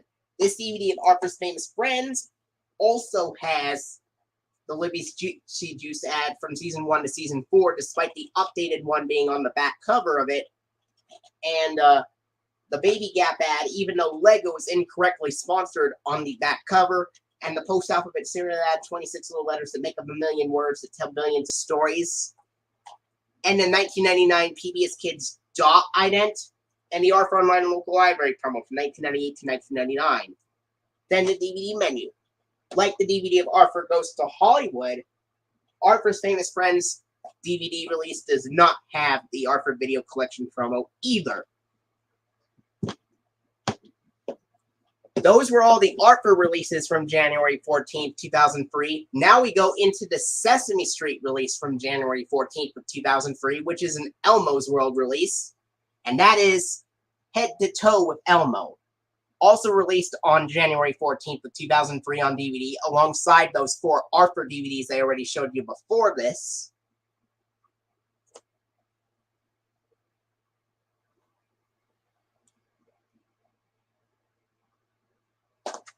Now I'm going to read the description for this DVD.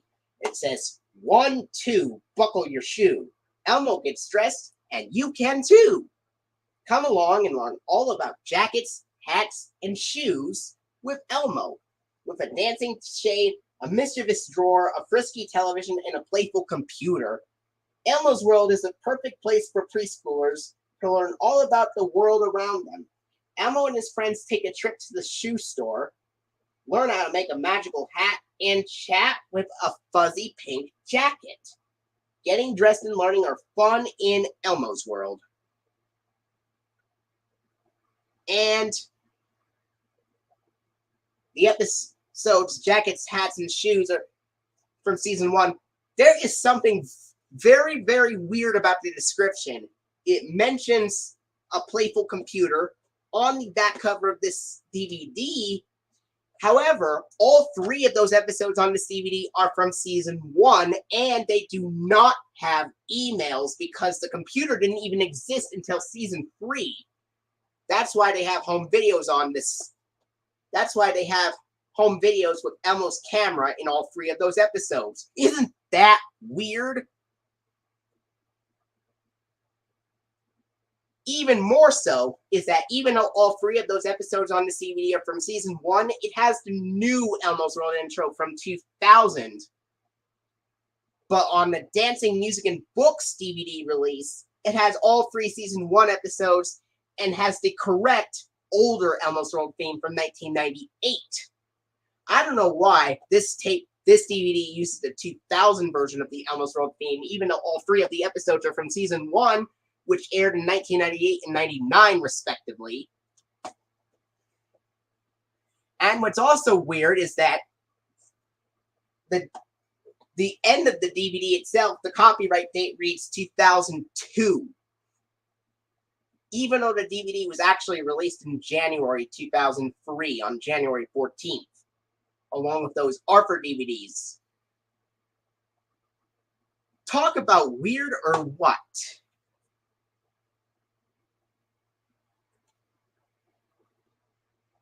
And here's a disc for Elmo's World Head to Toe with Elmo, which is the same shade of green as the disc for Babies, Dogs, and More.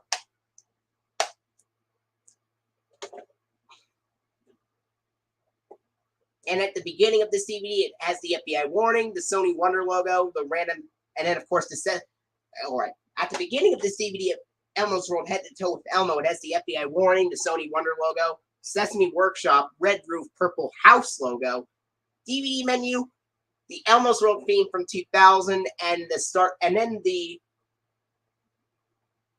start of the Jackets episode with an introduction said by Elmo at the beginning of every single Elmo's World release before the actual episode begins. And then after that introduction by Elmo, it has the start of the Jackets episode.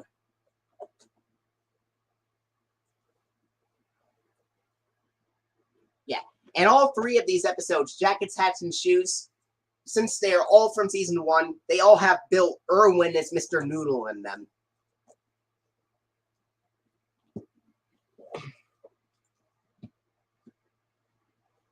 Next up, we go into the ARFR DVD releases from June 10th, 2003. The first one being ARFR's Tasty Treats.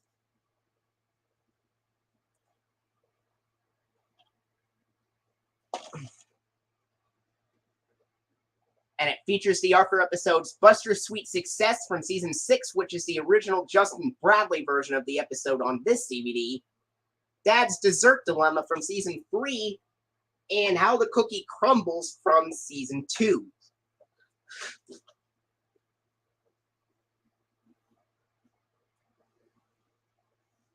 Now I'm going to read the description for each of those episodes. For Buster's Sweet Success, it says, when Buster signs up to sell candy for the band, he figures it's easy money. Who doesn't love chocolate? Buster soon wishes that somebody loved it more than he does, because he eats it all to himself. Will the band be doomed to wear tattered uniforms and play old instruments forever? And then for Dad's Dessert Dilemma, it says, Arthur wouldn't mind if Dad's infamous dessert experiments remained a family secret. But when Dad volunteers to cater a school party, Arthur fears the worst. What will Dad make this time? Chunky pudding balls, cranberry cream crumble, turnip muffins? And then for How the Cookie Crumbles, it says, What's a building entrepreneur to do when her homemade cookies hit the big time? Especially when the recipe isn't really hers. Should Muffy do the right thing or just keep quiet and rake in the dough?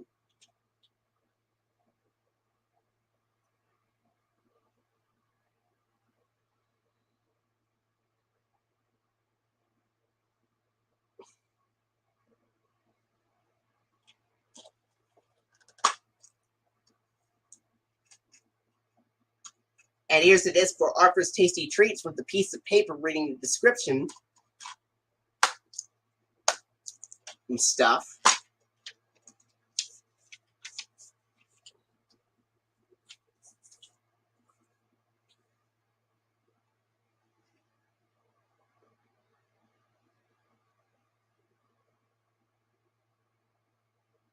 All right. Now the sponsors in order go like this. It has a Chuck E. Cheese's Exercises ad from 2002. This is the first release to use a Chuck E. Cheese's advertisement. Then the Libby's Juicy Juice ad, season 6 to 8 version. Post-alphabet cereal ad, 26 little letters that make the words that let you show your feelings. And then it has the season 7 to 8 funding of Arthur in the Velveeta Cheesy Yellow Pizza Triangle background, commonly used on seasons 1 through 4 reruns, using grants from U.S. Department of Education, Corporation for Public Broadcasting, and public television viewers. It's almost like the season 5 funding, except it has the square Corporation for Public Broadcasting logo. And it has a slightly different announcement. While the season 5 funding has the announcer say, and by the U.S. Department of Education and the Corporation for Public Broadcasting, and by contributions to your PBS station from viewers like you. Thank you. The season 7 to 8 funding used on seasons 1 through 4 reruns has the announcer say, and by a grant from the United States Department of Education for the Corporation for Public Broadcasting, and by contributions to your PBS station from viewers like you. Thank you. And then after that, it has a 2000 PBS Kids Dash transformation ident, which has Dash, the boy, transform into a caveman at first, and then he turns into a scuba diver, and then he turns into a robot. And then, after turning into a robot, he grabs the letters PBS, and then turns into the circular PBS Kids logo with Dash in it, in a pale spring bud background with blue bubbles wobbling and shaking. Now, Dash changes colors when he transforms as well.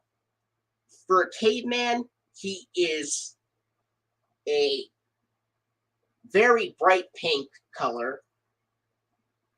And then when Dash is a caveman, he is a bright pink color at first. And then when he turns into a scuba diver, he turns purple. And then when he's a robot, he turns into a very light green. Whereas in light greenish yellow, I should say. And then as for the Dot transformation ident, Dot also changes colors when she transforms. When Dot is a tiger, she is orange. And then when she turns into an octopus, she turns purple. And then when she turns into an astronaut, she turns dark green.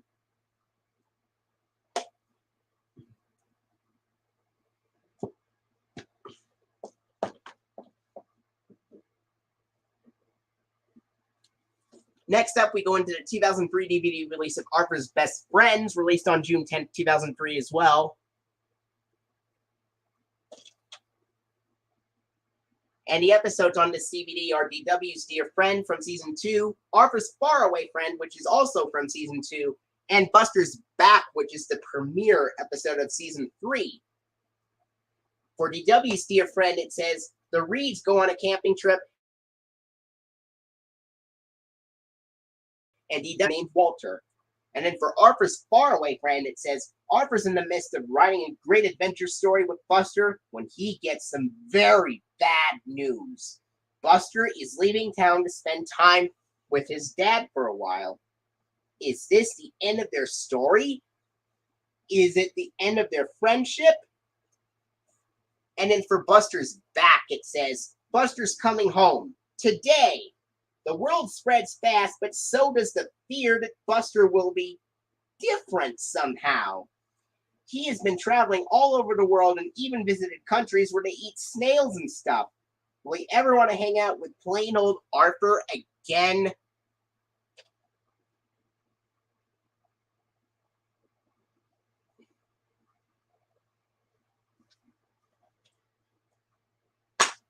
And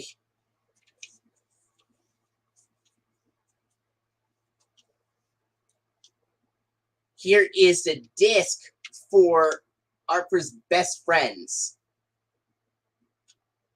with the piece of paper reading the contents and everything.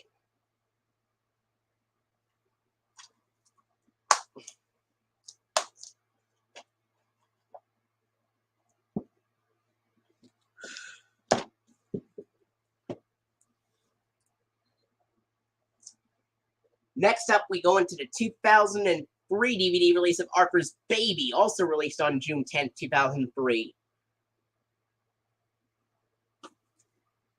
Oh, yeah. And by the way, for Arthur's Best Friends, the sponsors in order are the same as they were on Arthur's Tasty Treats. The Chuck E. Cheese's Exercises ad is first, then the Libby's Juicy Juice ad, then the Post-Alphabet Cereal ad, 26 full letters that make the words that let you share your feelings. And the Arthur funding credits from season 7 through 8, with the Velveeta cheesy yellow background, commonly used on seasons 1 through 4 reruns, and the PBS Kids Dash Transformation ident from 2000. And as for, yeah, that's also for Arthur's Best Friends.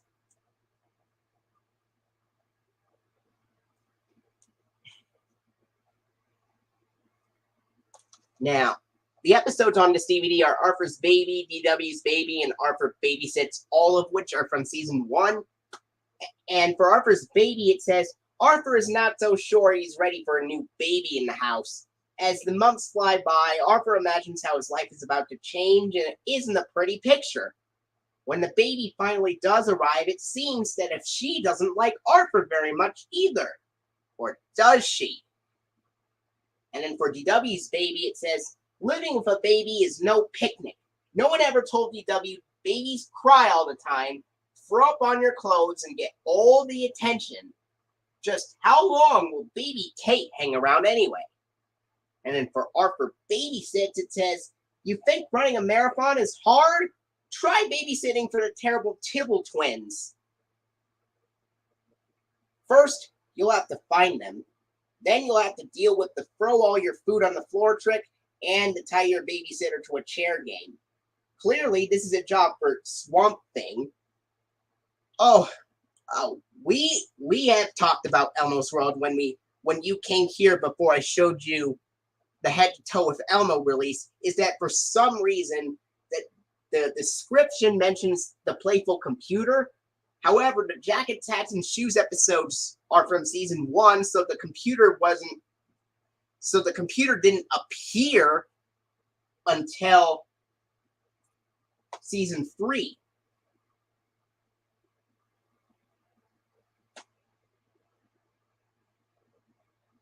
Alright. So for Arthur Babysits, it says, you think running a marathon is hard? Try babysitting for the terrible Tibble twins. First, you'll have to find them. Then you'll have to deal with the throw all your food on the floor trick and to tie your babysitter to a chair game. Clearly, this is a job for Swamp Thing. Of course, we still have some Elmos World releases to cover up.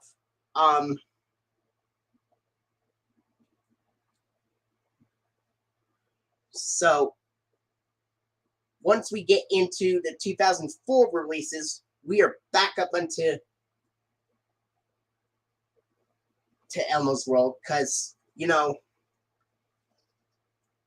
we are getting at the point, where Sesame Street and Arthur DVD releases are the same day, with the Arthur DVDs being shown first, since it starts with the letter A, and then the Sesame Street ones come after that. So, here's the disc for Arthur's Baby.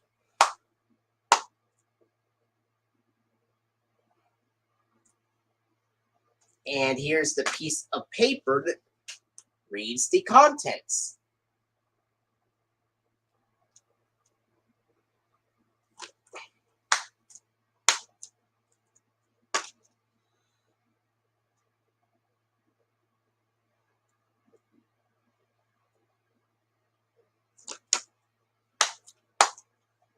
The sponsors on this DVD are exactly the same as they were on Arthur's Tasty Treats and Arthur's Best Friends, in that the Chucky Teases ad appears first, the Libby's Juicy Juice ad comes next, and the post-alphabet cereal ad comes last, and then the Arthur funding credits from seasons 7 to 8 in the Velveeta Cheesy Yellow Pizza Triangle background, and the PBS Kids Dash Transformation ident from 2000.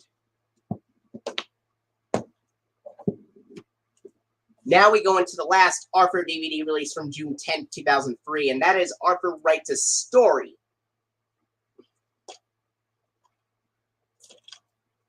And the episodes on this DVD are Arthur Writes a Story and Locked in the Library from Season 1, and I'd rather read it myself from Season 3.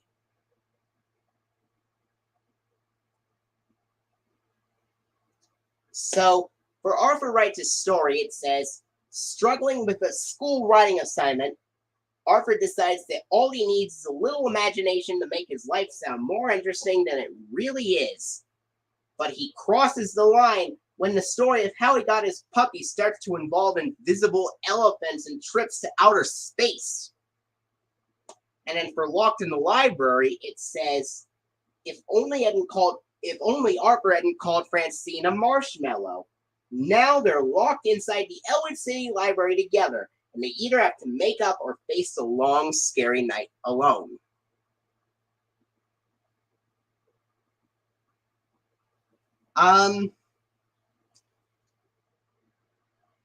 We have, well, there were no Arthur DVD releases. There were no Sesame Street releases in September 2003, so once we get into the releases from January 27, 2004, that's when we'll get back to Elmos World.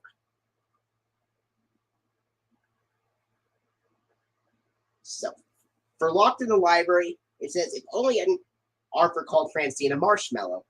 Now they're locked inside the Elwood City Library together, and they either have to make up or face the long, scary night alone. And then for I'd Rather Read It Myself, it says the Tibble twins are better than DW at just about everything. They can yell louder, bounce higher, and even get dizzier. It would be great if DW could at least read before the Tibbles could. Can she spin a tale dazzling enough to convince them we can?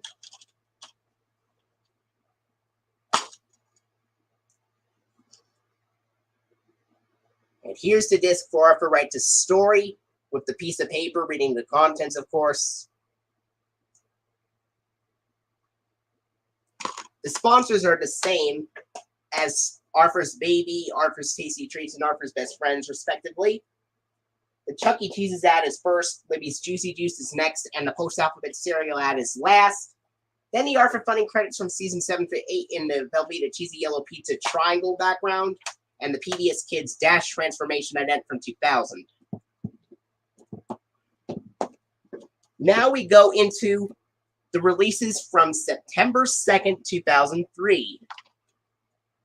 First one being Arthur Gets Spooked.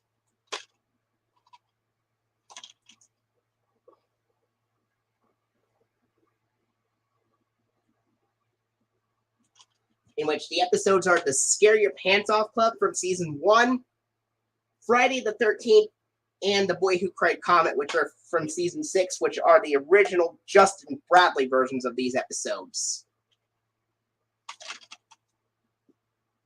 So for the Scare Your Pants Off Club, it says, Arthur and his friends develop a consuming passion for the Scare Your Pants Off books, a series of hair-raising, spine-tingling ghost stories. Long lines form at the library on Saturday mornings as everyone buys to get the latest attention. But a group called PAWS, Parents Against Weird Stories, wants to take the books away. Can the Scare Your Pants Off Club save the day? And then for Friday the 13th, it says, Brain doesn't believe in superstitions, even though his friends step over sidewalk cracks and even Mr. Ratburn walks around ladders. So when Brain's defiance leads to a string of bad luck, he's stunned. Can he reverse the trend before the unluckiest day of them all, Friday the 13th? And then for the Boy Who Cried comic, it says, Buster is convinced that he's seen real UFOs, and he uses Muffy's fancy new telescope to get the proof. What he discovers is much more terrifying, a comet hurtling directly toward Earth. Can Buster convince his friends that the sighting is real in time for them to save the planet?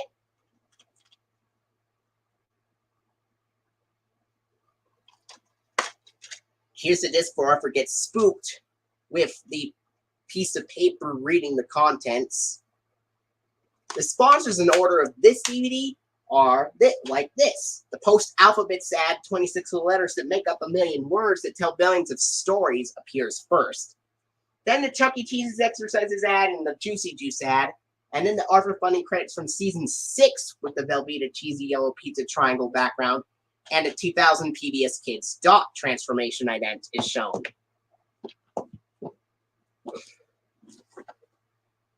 Next up is the DVD of Arthur Cracks the Case, released on September 2nd, 2003. And the episodes on this DVD are DW's Snow Mystery from Season 1, and then Arthur's Mystery Envelope and Finders Keepers, which are both from Season 2. And for DW's Snow Mystery, it says, DW saves everything, but her most prized possession is a snowball from last winter. My snowball is gone! DW sniffles. It's time to find the culprit, and Detective Buster is on the case. Maybe it's Arthur, maybe it's Grandma Flora, maybe it's space aliens. Can anyone solve the case of the mysteriously vanishing snowball? And then for Arthur's Mystery Envelope, it says, when Mr. Haney gives Arthur a sealed envelope to bring home to Mom, Arthur fears the worst. His friends are only too eager to help him imagine what the worst might be. Is Arthur being sentenced to summer school? Does he have to give the envelope to Mom, or could he just sort of misplace it? And then for Finders Keepers, it says, Arthur, Brain, and Binky find a key, but to what? The city? The new science museum? A brand new sports car? And which of them will get to keep whatever fabulous thing they find? When they decide to split it 50-50-50, the trouble really begins.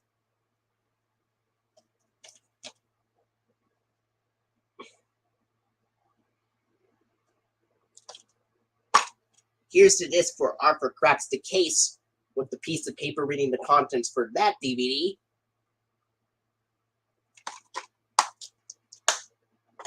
And the sponsors in order of this on this DVD are like this. The Juicy Juice ad is first, then the post-alphabet cereal ad, which is 26 little letters that make the words that let you share your feelings. And then, of course, we have the Chuck E. Cheese's exercises ad, and season 7 through, and then Arthur funding credits from season 7 through 8 with the Concord Grape Jelly purple checkerboard background used on seasons 1 through 4 reruns. And then the PBS Kids dot transformation ident from 2000.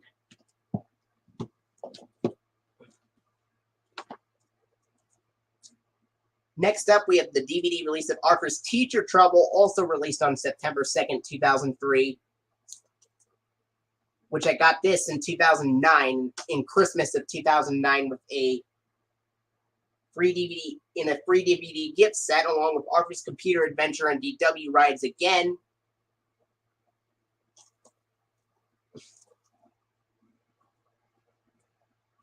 And the episodes on this DVD are Arthur's Teacher Trouble, Arthur's Spelling Trouble, and Arthur Plays the Blues, which is the original Justin Bradley version of Arthur Plays the Blues on this DVD. Arthur's Teacher Trouble and Arthur's Spelling Trouble are from Season 1, by the way.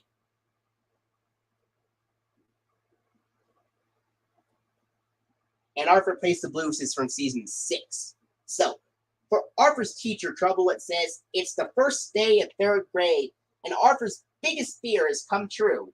His new teacher is the dreaded Mr. Ratburn, a man who is rumored to eat nails for breakfast, to turn into a vampire at night, and to give homework every day. And then for Arthur's Spelling Trouble, it says, it's that time again, the annual all-school spellathon. Arthur Prunella and the Brain have been chosen to compete. If that doesn't spell trouble, what does? And then for Arthur Plays the Blues, it says, although Arthur's beloved piano teacher is retiring, she assures him that the new teacher is outstanding and famous too. Then Arthur meets Dr. Fugue, who is as strict as he is odd and begins to doubt his own abilities.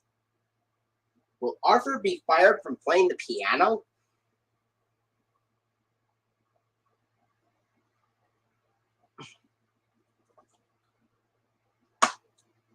And here's the disc for Arthur's Teacher Trouble, with the piece of paper reading the contents.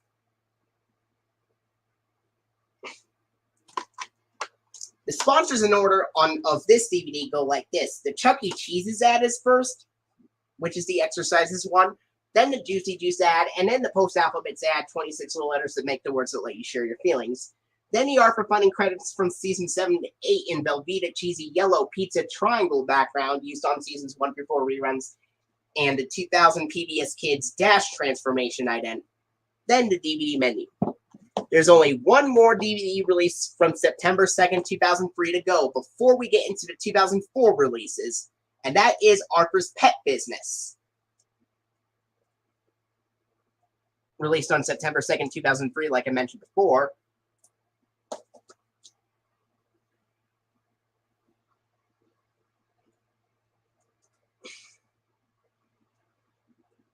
So,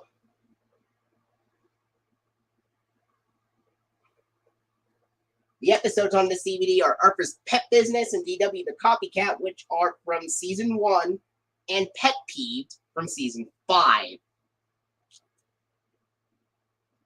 And then for Arthur's Pet Business, it says, how can Arthur prove to his parents that he's ready to take care of a puppy of his own?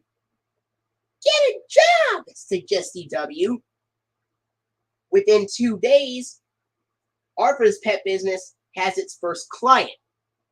Meet Jaws, aka Perky. Can Arthur really care for a canine that comes with her own pet food recipes and a long list of pet peeves, too? And then for DW, the Copycat, it says, DW is going through yet another personality change. This time, she wants to be just like Arthur. She walks like him, she talks like him, and she follows him wherever he goes. How can Arthur persuade DW that the world is only big enough for one Arthur? And then for Pet Peeve, it says, Binky volunteers to look after Francine's cat Nemo for the weekend. Boy, this will be great. All the fun and games and surprise toys.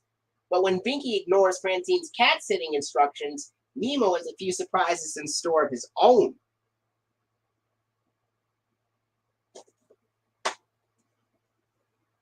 And here's the disc for Arthur's Pet Business, with the piece of paper reading the contents. The sponsors on this DVD are the same as they were on Arthur's Teacher Trouble. The Chuck E. Cheese's ad is first, then the Juicy Juice ad, and then the post-alphabet cereal ad, which is 26 little letters that make the words that let you share your feelings. And then the Arthur funding credits from Season 7 to 8 in Velveeta Cheesy Yellow Pizza Triangle background, and then used on Seasons 1 through 4 reruns, just like on Arthur's Teacher Trouble, and the 2000 PBS Kids Dash Transformation ident.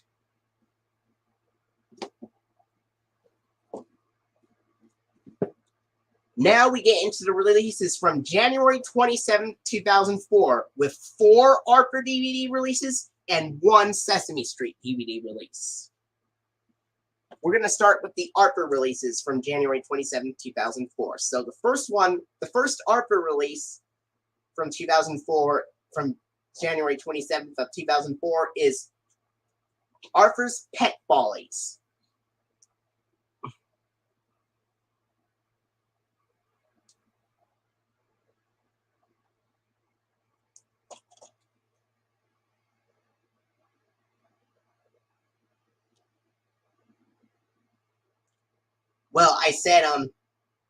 Well, as I said before, there are 4 ARPA DVD releases released on January 27, 2004, and then there's one Sesame Street release, which is an Elmos World one, which will be coming up soon. So be on the lookout.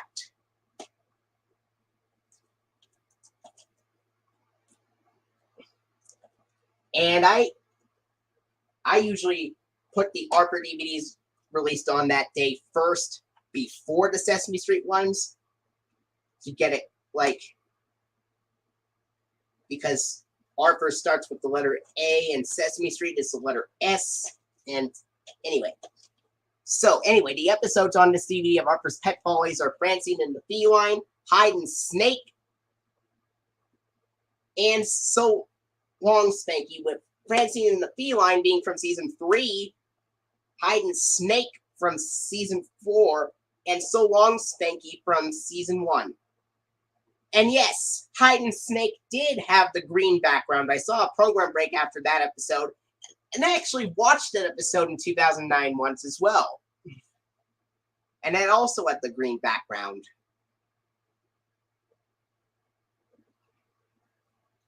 So the description for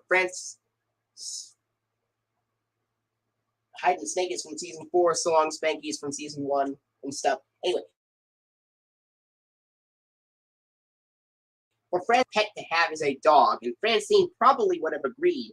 That is until little Nemo came along. Francine can't help herself. She's falling for a cute little kitten. What will Arthur think? And then for Hide and Snake, we have, it says, the kids capture a snake and learn that it's possibly poisonous, but only after it gets lost in Arthur's house. Can they find the snake before Arthur's parents discover their slippery little secret? And then for So Long Spanky, it says, DW's beloved bird gets very sick, and despite DW's eager ministrations, or maybe because of them, Spanky dies. But when a lonely frog decides to adopt DW, she faces her greatest test. Can she risk giving her heart to another pet?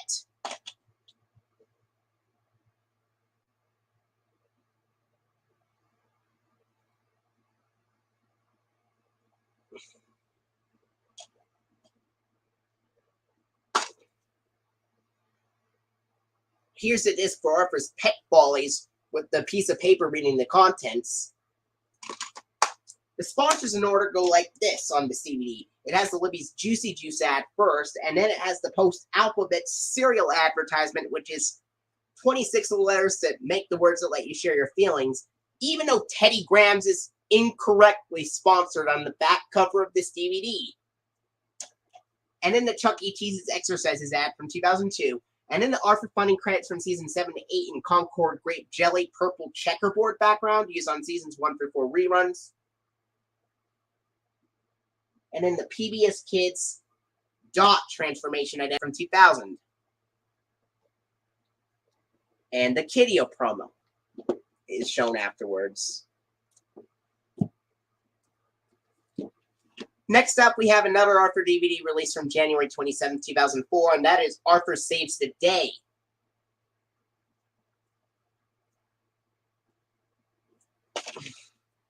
And the episodes on this DVD are Buster Baxter Cat Saver from Season 2, DW All Wet from Season 1, and The Big Blow Up from Season 2. So for Buster Baxter Cat Saver, it says, a cat gets stuck in a tree and Buster Baxter saves the day. risking life and limb. Well, actually, the cat just jumped and landed on him. It's not every day that your best friend is lionized, canonized, and just plain admired. And Arthur, for one, is sick of it. And then for DW all wet, it says, the beach, the glorious beach, the crowded, sun-dazzled beach. The Reeds are having a wonderful time, except for DW, who simply refuses to have fun. Doesn't everyone know there are octopuses in the water? And help! Arthur's being attacked by one. Will DW come to the rescue? And then for the big blow up, it says, when two very opinionated friends butt heads, look out. Can Francine and the Brain put aside their differences? Their rancor, as Brain would describe it? For the good of the soccer team? Probably not. So Arthur and Buster decide to right some wrongs.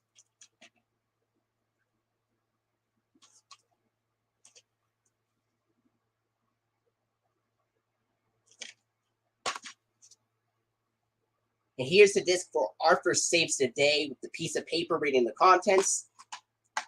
And the sponsors on this DVD go in order like this. The post-alphabet cereal advertisement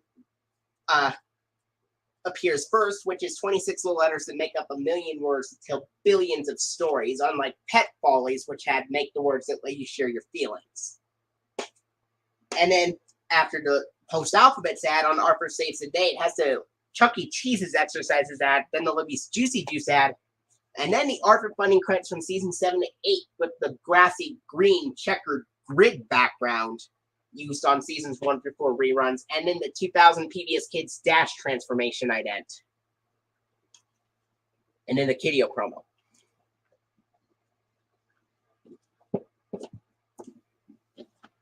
Next up, we go into the 2004 DVD release of Arthur Makes the Team, released on January 27, 2004 as well. And the episodes on this DVD are Arthur Makes the Team and Meet for a Week, which are from season 1, and Arthur the Loser from season 2. And for Arthur Makes the Team, it says it's baseball season, and Arthur and the gang all sign up to play. Coach Frensky's challenge is to work with a team where everyone wants to pitch, and no one knows the meaning of the word teamwork. And then for Meet for a Week, it says Muffy bets Francine that she can't be nice to everyone for a whole week. Francine has to keep the bet a secret. The trouble is the gang begins to worry that Francine isn't herself. And then for Arthur the Loser, it says there's only one thing in life Arthur really wants, and that's to say, I win, like the kids he sees on TV. But whether he's playing basketball or a brand new board game, Arthur just can't stop losing. Is it really so wrong to cheat a little?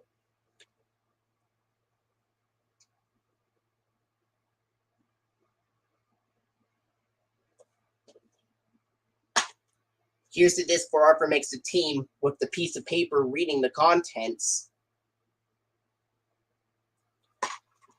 The sponsors in order go like this. They are the same as they are on Arthur Saves the Day. It has the post-alphabet cereal ad, which is 26 little letters that make up a million words to tell billions of stories. But unlike the DVD of Arthur Saves the Day, which had post-alphabets also sponsored on the back cover, Arthur Makes the Team has Teddy Grahams incorrectly sponsored on the back cover on this DVD. And then the Chuck E. Cheese's exercises ad and Libby's Juicy Juice ad. And then, of course, the season 7 to 8 funding with the grassy green checkered grid background used on seasons 1 through 4 reruns, and the PBS Kids Dash transformation ident from 2000. And stuff.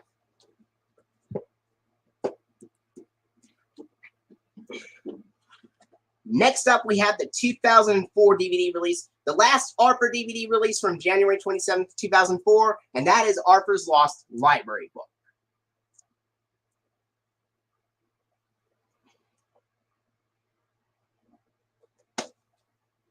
And the episodes on this DVD are Arthur's Lost Library Book and DW's Imaginary Friend, which are both from Season 1, and DW's Library Card from Season 4. And for Arthur's Lost Library book, it says Arthur was the first to take out the new Scare Your Pants Off book from the library. A week later, he can't seem to figure out where he put it. Something's weird. It couldn't have just walked off. Or could it? And then for DW's imaginary friend, it says, someone only DW can see has moved in with the Reeds. Her name is Nadine, and she follows DW everywhere. But when DW insists on bringing Nadine to the amusement park, Arthur flips out. Must he be embarrassed by DW in front of all his friends? And then for DW's library card, it says, when DW discovers that she can get her own library card, she rejoices at the world of books waiting for her. Now, if only she could sign her name to get the card in the first place.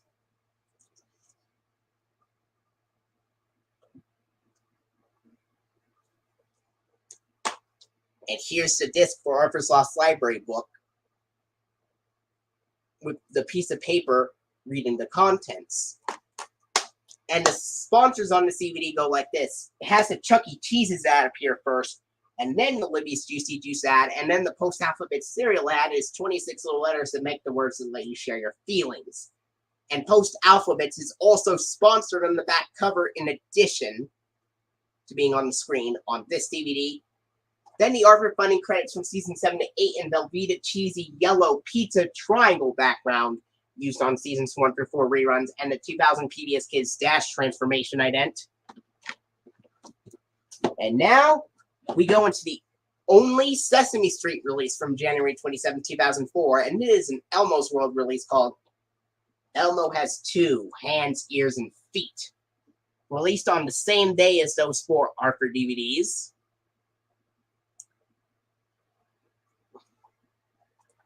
And I'm going to read the description for this one. It says, listen closely. It's a finger-snapping, toe-tapping good time. With help from Mr. Noodle, Rosita, Baby Bear, and everyone's favorite goldfish, Dorothy, Elmo finds out all the different things his body can do as he plays patty cake, hops on one foot, wiggles his ears, and more. Whether Elmo and his friends are practicing sign language, playing soccer, or listening to music, this Elmo's World video is the perfect place for preschoolers to learn all about their bodies and the world around them.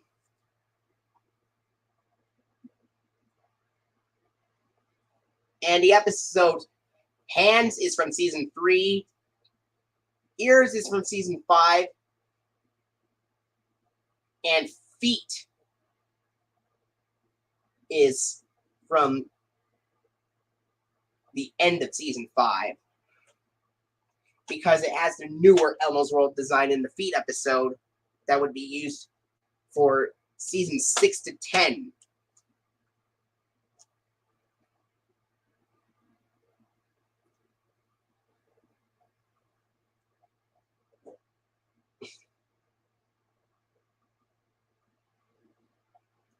Despite that, it still has the older Elmo's World theme from 2000 on this DVD.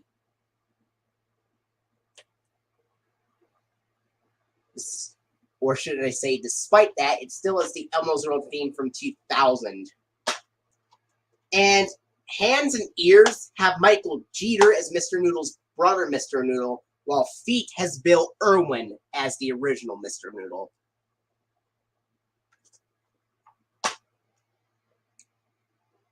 And here's the disc for Elmo Has Two Hands, Ears, and Feet.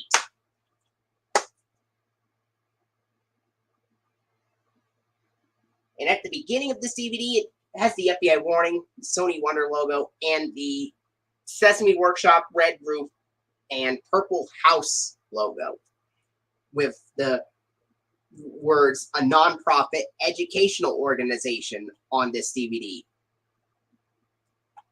And then, of course, the DVD menu, the Elmo's World theme from 2000, and the start of the Hands episode with an introduction by Elmo.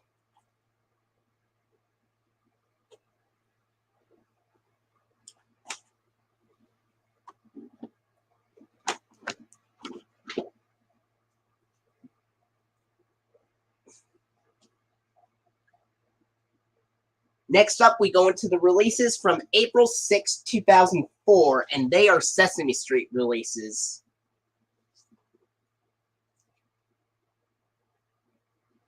First one is what's the name of that song? This was released to celebrate Sesame Street's 35th anniversary.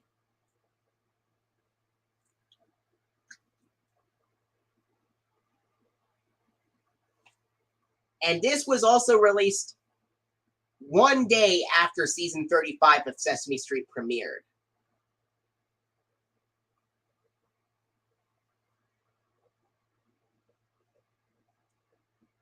And the description says this: "Come on, come all for Sesame Street's 35th anniversary musical gathering. Is there one song the whole world can sing together? Find out when Super Grover embarks on an outrageous mission. There's musical mayhem when Oscar the Grouch gets a song stuck in Big Bird's head, and our yellow-feathered friend begins his own search for someone to help him name that tune. Featuring your favorite friends from Sesame Street, Elmo, Cookie Monster, Bert, Ernie, Kermit the Frog, and more. Special musical performances by Queen Latifah, Diana Krall, Wayne Brady, Diane Shore, Patti LaBelle, Denise Graves, and the Dixie Chicks. What's the name of that song is a celebration of Sesame Street music and the superhero in all of us." Now, you might be thinking, where is the disc? Well, you have to open the pages to find them. To find it.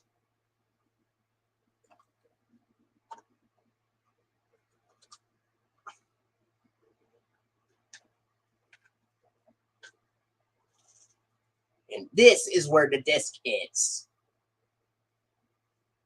This DVD has the FBI warning and then the Sony Wonder logo. And then for the first time ever, it has the Sesame Workshop Around the World promo with Whoopi Goldberg's narration. And then after that, it goes to the DVD menu, and then we go to the start of the program.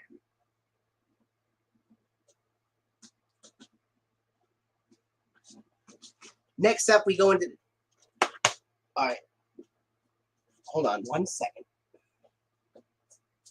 And then next up, we go into the 2004 DVD release of Sesame Street Sing, Hoot, and Howl with the Sesame Street Animals. It was originally released on VHS in 1991 in the Sesame Songs home video lineup by Random House Home Video. Then it was re-released by Sony Wonder on VHS in 1996, and then it was released on DVD in 2004. It says, "Join the Sesame Street Muppets on a barnyard bonanza of classic songs all about animals."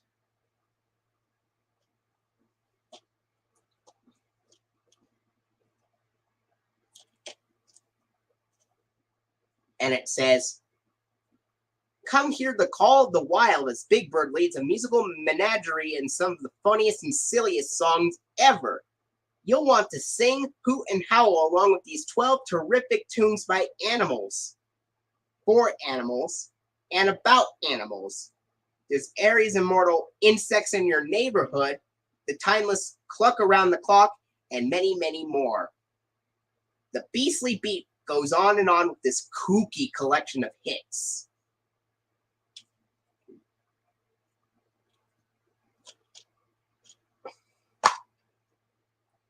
And here's the disc for Sing, Hoot, and Howl with the Sesame Street Animals. The DVD opening is exactly the same as what's the name of that song. It has the FBI warning, the Sony Wonder logo, and the Sesame Workshop Around the World promo from 2004, and then the DVD menu. And then it has the Sesame Songs home video logo with the voiceover saying, "Sesame Songs presents Sing, Hoot, and Howl with the Sesame Street Animals." Then we go right to the program. It does not have the Children's Television Workshop logo on it, though.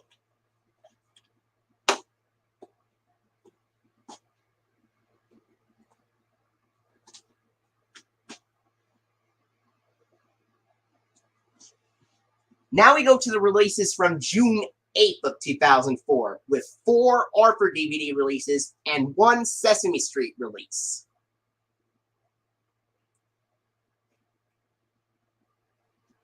So the first Arthur DVD release from June 8th of 2004 is Parents Are From Pluto.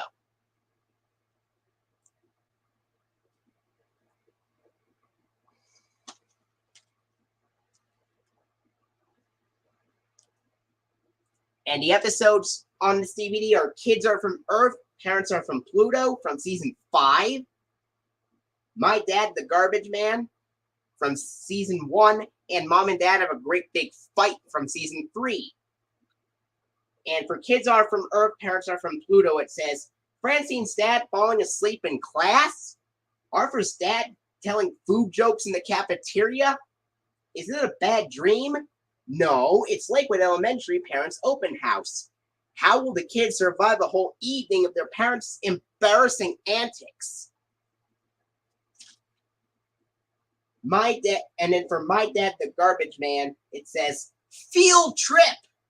Mr. Ratburn's class is taking field trips to visit parents at their jobs. After visiting Muffy's dad at Crosswires Motors and Brain's mom at the ice cream shop, Francine's not sure she wants the class to know her dad is a garbage man. But Francine soon learns that her dad is the coolest, just as she had always thought. And then for Mom and Dad Have a Great Big Fight, it says, when Mom and Dad fight over spilled milk, Arthur and DW fear the worst.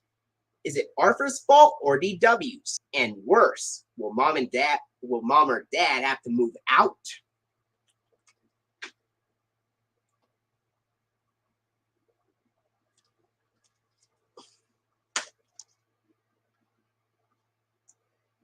Here's the scene index. Here's the disc for Arthur Parents Are From Pluto with the piece of paper reading the contents on the disc. The sponsors on this DVD go like this. The post-alphabet serial ad, 26 little letters that make up a million words to tell billions of stories, comes first. And then a Chuck E. Cheese's opening door ad appears. And then, of course, the Libby's Juicy Juice ad. And the Arthur funding credits from season 6 with Concord Grape Jelly purple checkerboard background and the PBS Kids Dash transformation ident is shown.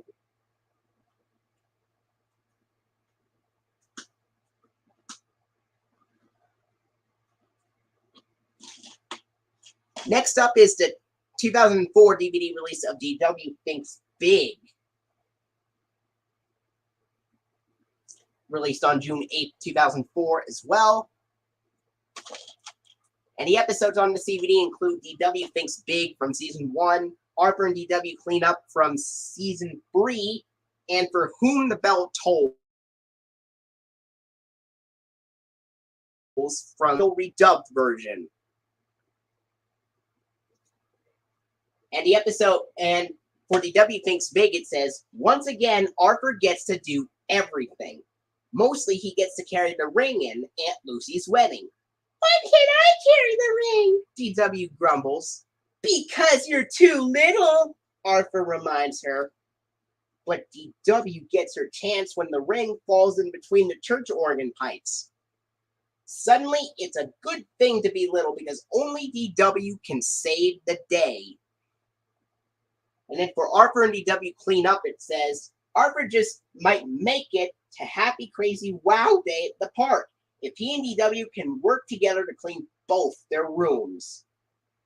And then for Whom the Bell Tolls, it says, DW lost her voice. For Arthur, it's a dream come true until Mom asks Arthur to take care of DW when he finds himself at the mercy of a bad mind with the cowbell.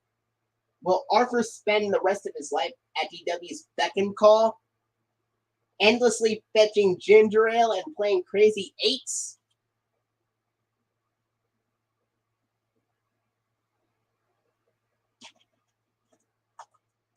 Here's the disc for DW Thinks Big,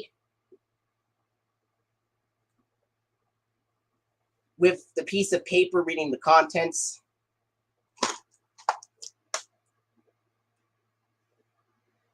And the sponsors on this DVD go like this. The Teddy Graham Snacks ad appears first, and this is the first Arthur released to use the Teddy Grams ad on the screen. Then the Chuck E. Cheese's opening door ad and the Libby's Juicy Juice ad, season 6 to 8 version. Then the Arthur funding credits from season 7 to 8 in grassy green checkered grid background used on seasons 1 through 4 reruns, and the PBS Kids Dash transformation ident. Then we go into the 2004 DVD release of Arthur's Eyes, released on June 8, 2004 as well. And the episodes on this DVD are Arthur's Eyes, Francine's Bad Hair Day, and they are both the premiere episodes of Arthur from season 1 and Draw from season 2. And then for Arthur's Eyes, the description says, for some reason, Arthur isn't doing very well in school anymore. Maybe he just needs glasses. Problem is, he doesn't want to be seen wearing them. As much as Arthur hates wearing his new glasses, he can see better, and it seems he started a trend. And then for Francine's Bad Hair Day, it says, it's school picture day and Muffy is determined that Francine will look her best. But no matter how hard she tries, Francine just can't keep her new look together. And then for Draw, it says, the trouble starts when Fern draws a not too flattering cartoon of Francine, who sort of deserved it. After all, she did call Fern a mouse. This mouse really roars, and soon everyone is drawing nasty cartoons of Francine. Poor Francine pretends not to care, but it's not much fun being a punchline.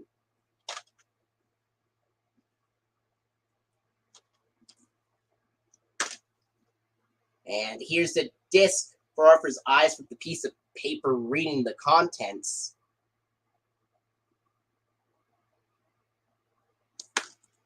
The sponsors on this DVD go like this. The Juicy Juice ad is first, then the post-alphabet cereal ad, 26 little letters to make the words that let you share your feelings, and then the Chuck E. Cheese's exercises advertisement, and then the season 7 to 8, and then the Arthur season 7 to 8 funding with the Concord Grape Jelly purple checkerboard background used on seasons 1 through 4 reruns, and then of course the PBS Kids Dot transformation ident.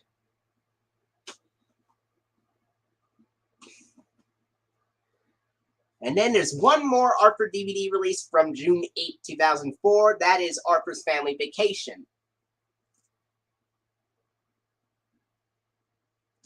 The episodes on this DVD are Arthur's Family Vacation, Grandpa Dave's Old Country Farm, and Arthur's Almost Boring Day. Released on Arthur's Family Vacation, Grandpa Dave's Old Country Farm, Arthur's Almost Boring Day. All 3 of those episodes are from season 1.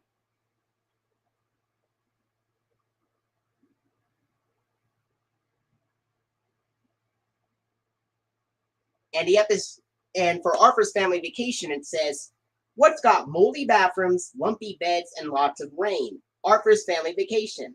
And for this, he missed camp. But as Arthur discovers, there are lots of fun things to do in the rain, and being with his family is not half bad either. And then for Grandpa Dave's Old Country Farm, it says, Arthur and DW spend a week at their grandfather's farm. Grandpa Dave's is a lot of fun, but the farm isn't quite the same as Arthur remembers it. It really needs a lot of work. Can Arthur and DW convince Grandpa Dave to accept their help? And then for Arthur's Almost Boring Day, it says, it's raining, it's pouring, and boy, is it boring. DW and Arthur have played every game they know and even wore their crayons out. But then, in Grandma Four's attic, Arthur and DW discover some really fascinating stuff about their parents.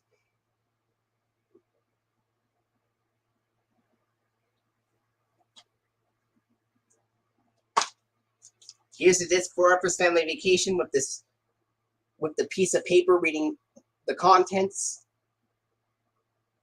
The sponsors in order go like this. The Chuck E. Cheese's opening door ad appears first, then the Libby's Juicy Juice ad, and then the Teddy Graham Snacks ad appears last. Then the Arthur funding credits from seasons 7 to 8 with the Velveeta cheesy yellow pizza triangle background. used on seasons 1 through 4 reruns, and the PBS Kids Dash transformation ident.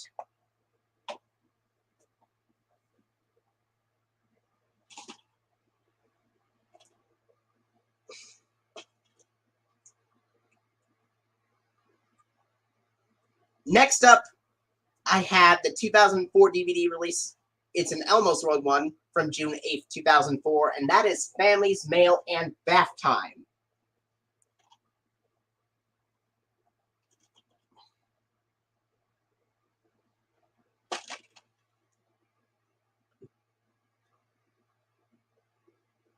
And I'm going to read the description. It says, "What is the Noodles family dance? Can you guess what Cookie Monster gets in the mail?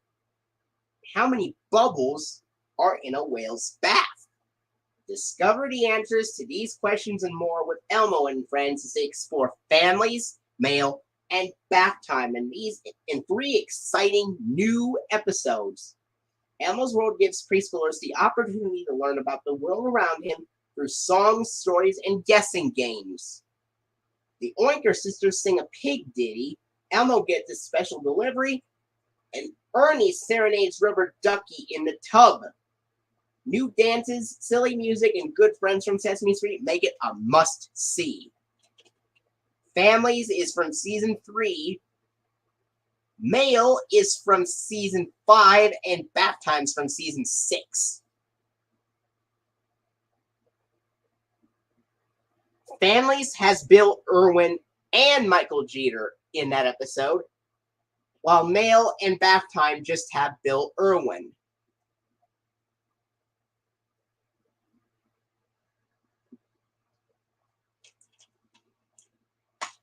Here is the disc for Elmos World Families, Mail, and Bath Time.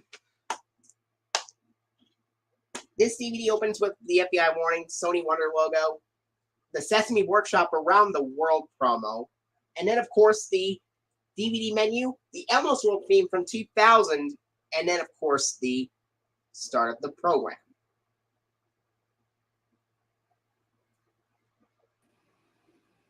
Hey, I'm back.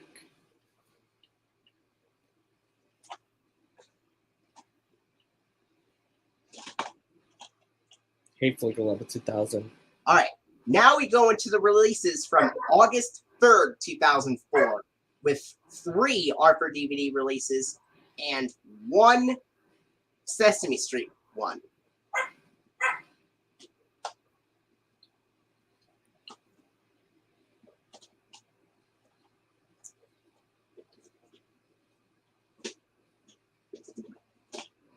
First one I'm going to from the first ARPA release from August 3rd, 2004, I'm going to show you is ARPA's School of Hard Knocks. I have that DVD. Released on August 3rd, 2004. I have it along Episodes on with this the VHS. DVD are Arthur versus the Very Mean Crossing Guard from Season 2, Buster Makes the Grade from Season 1, and DW All Fired Up from Season 3. And I'm going to read the description. For Arthur versus the Very Mean Crossing Guard, it says, Arthur and the Brain encounter a new crossing guard on the way home from school. This guard isn't just mean, he's nuts. He charges $10 to cross the street, and if you don't pay, his goons will find you. Is this guy for real? And then for Buster Makes the Grade, it says, Buster Baxter, class clown, the life of the party, everyone's favorite jokester. Unfortunately, though, Buster's grades aren't as good as his jokes, and Buster is faced with the prospect of having to repeat 3rd grade while all of his friends move on. How can he possibly get a B on the final test when he's allergic to studying? And then for DW All Fired Up, it says, what exactly is a fire drill anyway? When Miss Morgan announces, they'll be having wondering preschool, DW wants no part of it. It sounds way too scary. I have a Francine plush. Manage to stay home from school every day until the danger passes. Does your Francine plush look like mine?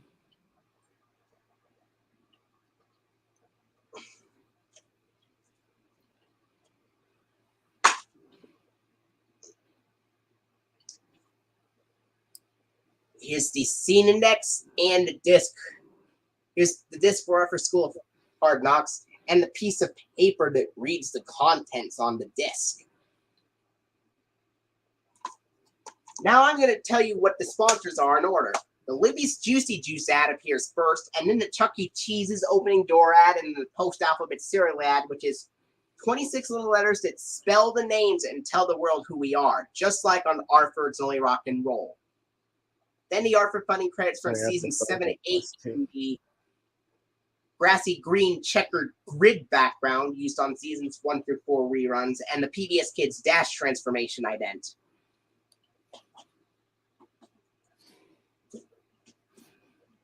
Then we go to the 2004 DVD release of Arthur's New Puppy.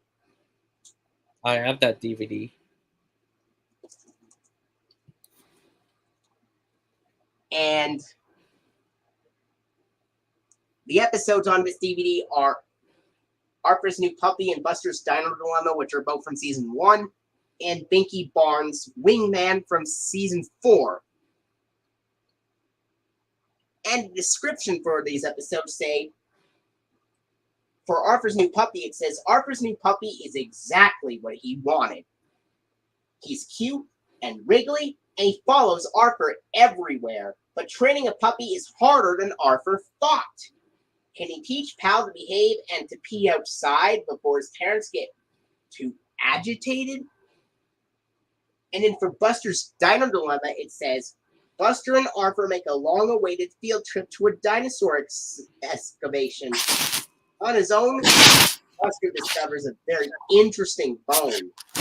Is it the remains of a dinosaur and leftovers from a local fast food joint? Despite the call of science, Buster doesn't want to relinquish his find. And then for Binky Barnes' Wingman, it says, does Binky have a favorite pastime? Not until citywide bug week, when suddenly all he can think about is butterflies. But is Binky's obsession with catching big blue butterfly destined to make him the captain Ahab of Elwood City? And what will become of Moby Dick or Big Blue if it falls into Binky's clutches? I'm swinging it.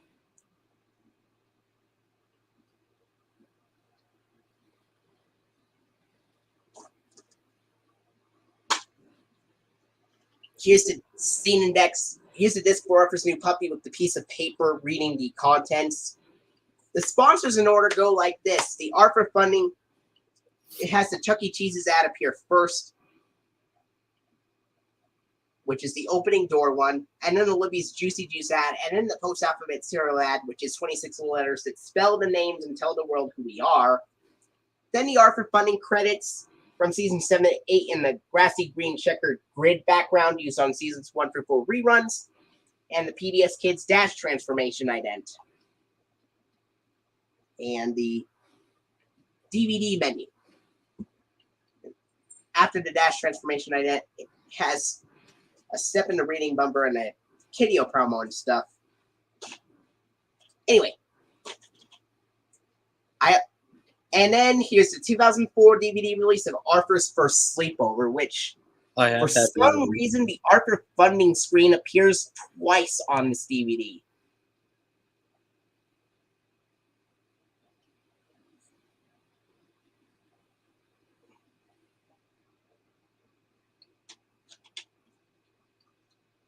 The episodes on this DVD are Arthur's First Sleepover and Arthur's Lost Dog from season 1 and Water in the Brain from season 2.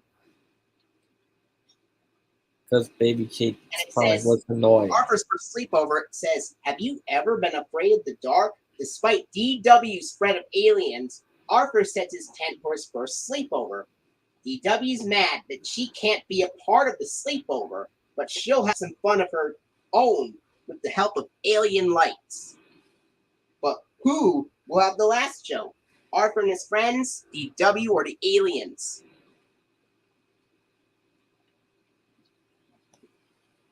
And then for Arthur's Lost Dog, it says, unfortunately, Arthur is the only one who believes in the superior intelligence of his dog, Pal.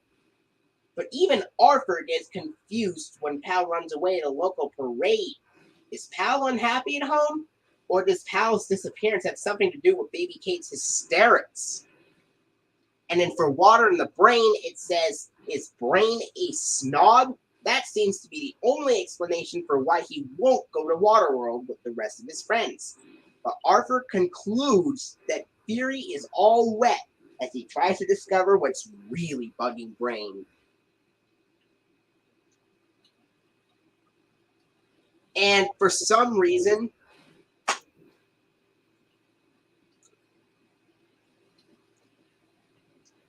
oh, and what I wanted to mention for Arthur's new puppy is that Teddy Grahams is incorrectly sponsored on the back cover. I meant to say that during the closing, but Teddy Grahams is incorrectly sponsored on the back cover. But on Arthur's first sleepover, the Teddy Grahams snack set appears on the screen, and it is correctly sponsored. And I just noticed that the funding for Arthur is provided by Shown Twice. Here's the disc for Arthur's first sleepover. At the end of Arthur's first sleepover.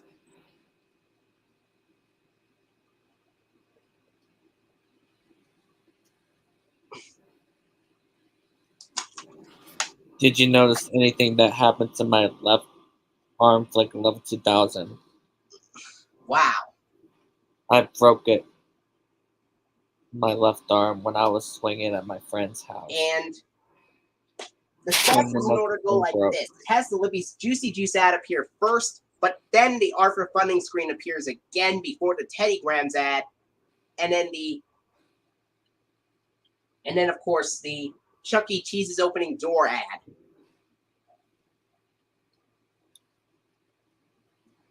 And then of course the Arthur funding credits seasons 7 to 8 in the grassy green checkered grid background used on seasons 1 through 4 reruns, and the PBS Kids Dash Transformation Night End. And now we go into a Sesame Street release from August 3rd, 2004, the same day those Arthur ones were released. And that is an Elmos World one called The Street We Live On. Hey, Flick 11-2000 returns. Did you notice that on some Thomas Season 4 videos, they had Thomas and had end credits with dark background? I remember you told me about that. And some of it had lighter background. Did you notice that at the end? Wow. Kind of interesting if you ask me. Anyway, here's Elmos World, The Street We Live On, which is another DVD to celebrate the 35th anniversary special.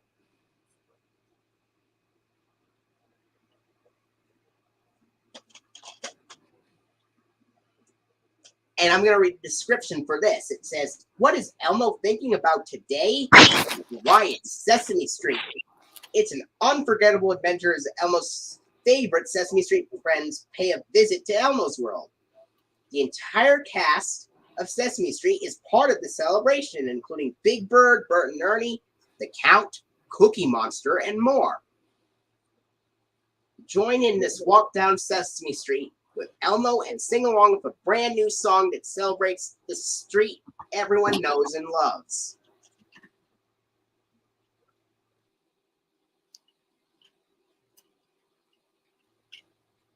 No, 52 minutes it says. I have Arthur's terrible teasers. Right here. And here's the disc for Elmos World, The Street We Live On. This DVD has the FBI warning, the Sony Wonder logo, and the Sesame Workshop Around the World promo, and then the DVD menu, and then it has the start of the program with The Street We Live On title card.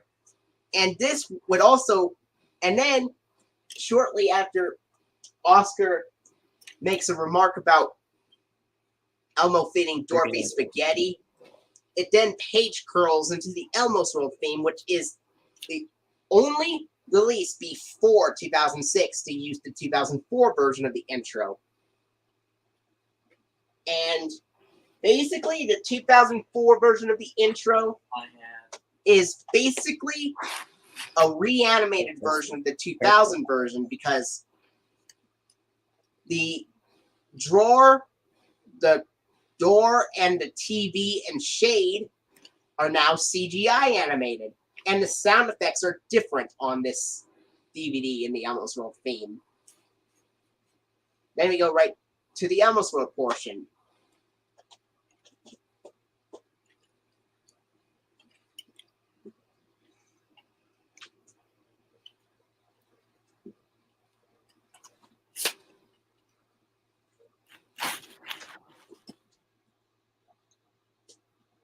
Now we go into the releases from October 5th, 2004, which are all Arthur DVD releases.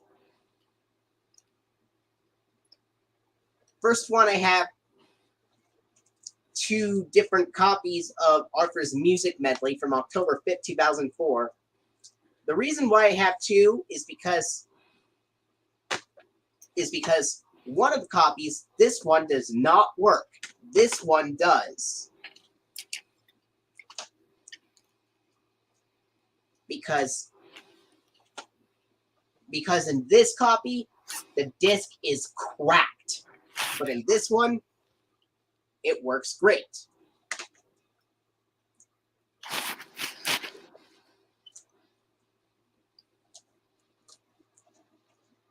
Spine. And the back.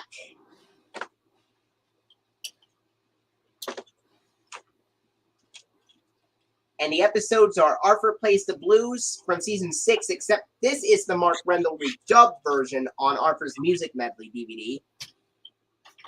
Unlike the Arthur's Teacher Trouble DVD, which had the Justin Bradley version. And then Brother Can You Spare Clarinet from season 6, which is also the Mark Rendell redubbed version. And To Beat or Not to Beat from season 4. I have that DVD. Arthur's Music Medley. And this is also the first DVD to use the newer Chuck E. Cheese's logo on the back cover. Even though the old one's still shown at the end. And also the first release to use the cookie jar logo on the back cover, even though the Sonar logo is still shown on the screen until June 2005.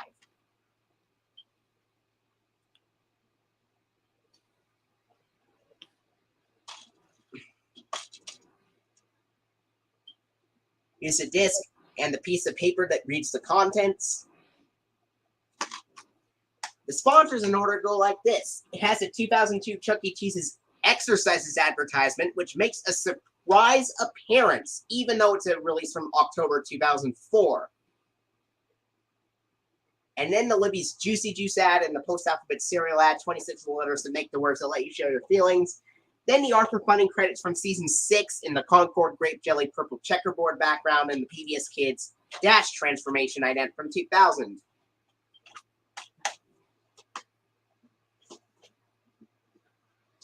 Next up is a DVD that I've gotten 2 days ago, and that is the 2004 DVD release of Arthur's Terrible Teasers.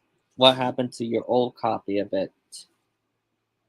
Well, I never gotten a DVD of Arthur's Terrible Teasers of my own before. I have gotten it at a library a couple of years ago, but I only got to keep it temporarily. This one is my own copy. Wow. Ripped underwear. Sure. This has the Arthur episodes, Arthur's Underwear from season 2, Citizen Fresky from season 6, which is the Mark Rendell redubbed version, and Stolen Bike from season 1. And for Arthur's Underwear, it says, Arthur thinks it's hilarious when Binky Barnes' pants split during class, until he starts having nightmares about it happening to him. Could there be anything worse than having people see your underwear? Arthur hopes he never finds out. And then for Citizen Frensky, it says, after visiting the Elwood City Times, Francine decides to start her own paper, the Frensky Star. The tabloid, complete with embarrassing photos and sensationalized headlines, is a smashing success until all her friends stop speaking to her. And then for stolen bike, it says Francine's embarrassed by her crummy old bike. Why can't she have a slimy new one, a shiny new one like all her friends? When the teasing gets too much, Francine does the only thing she can. She lets her bike get stolen.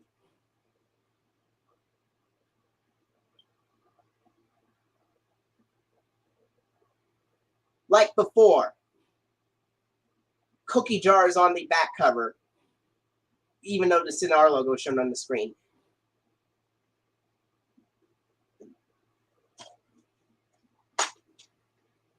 Here's a disc for Arthur's Terrible Teasers. The DVD menu for that one is like the one from Arthur Gets Spooked, except it's green instead of purple. That's like one of the only differences on the DVD menu for this one compared to Arthur Gets Spooked. Isn't that right? Yes. So the sponsors in order go like this. The Teddy Grahams ad appears first, but Post Alphabets is incorrectly sponsored on the back cover. I know. And then, of course, the Chuck E. Cheese's advertisement, which is opening door.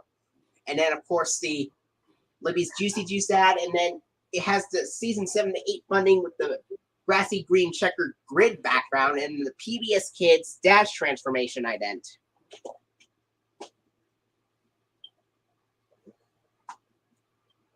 Next up, I have the 2004 DVD release of Arthur's Chicken Pox.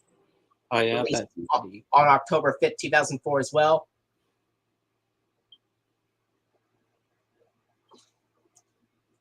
The episodes on this DVD are Arthur's Chicken Pox and Arthur and the True Francine, which are both from season 1, and Double Tibble Trouble from season 3.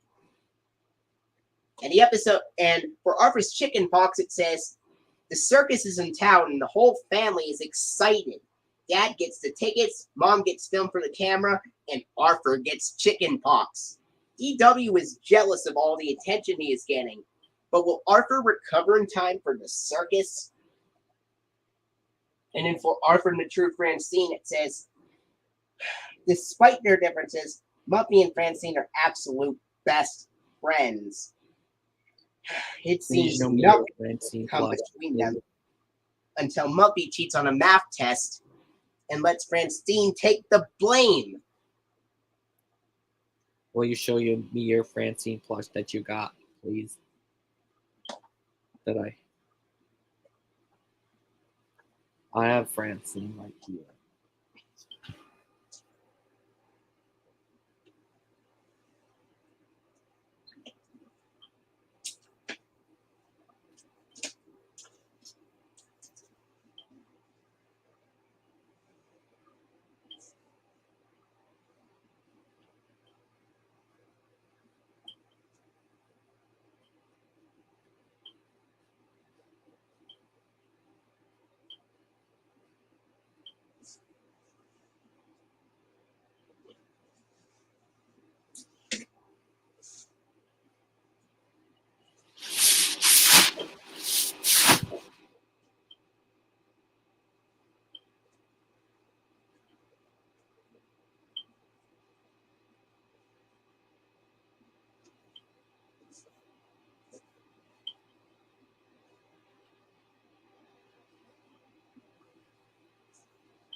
Here it is.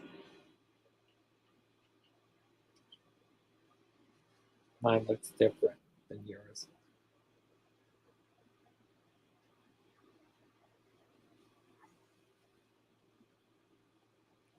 Can you show me your Arthur plush?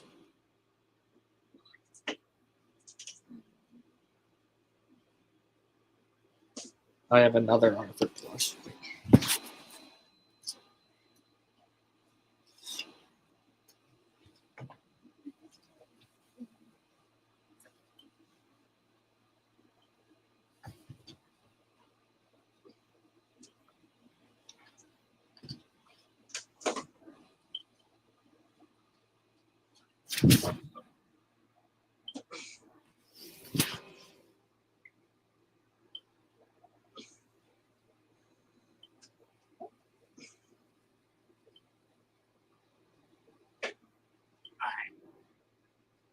Here's the How Arthur about one. this Arthur And here's plush? the Buster one. And here's the And Buster this Arthur one. plush wearing red and white stripes and dark blue pants. Would you plan on getting that too?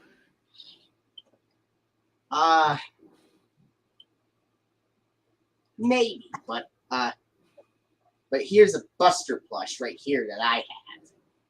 I have that around somewhere, but I can't find it anywhere.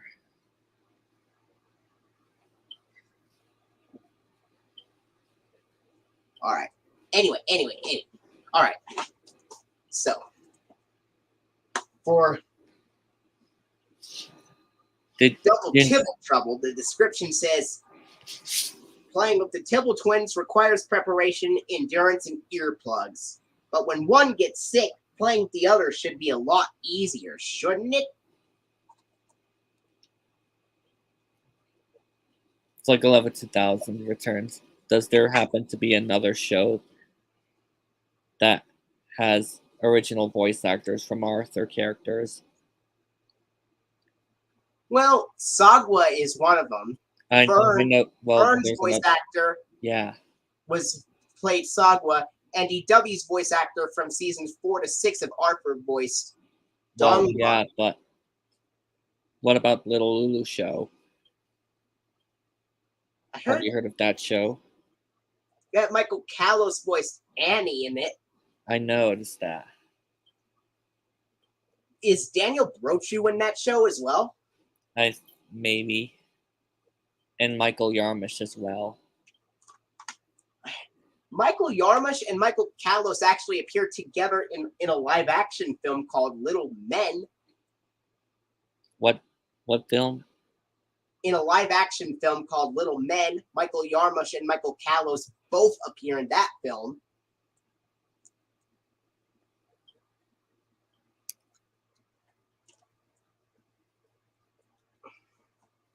Anyway. And what about Bruce Dinsmore?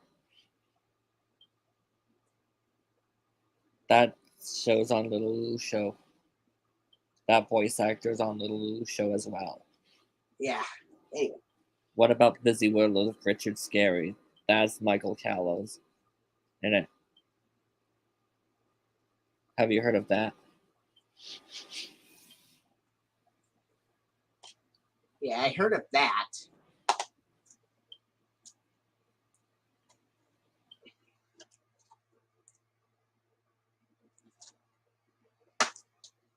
Anyway, here's the disc and the piece of paper that reads the contents for Arthur's chicken box.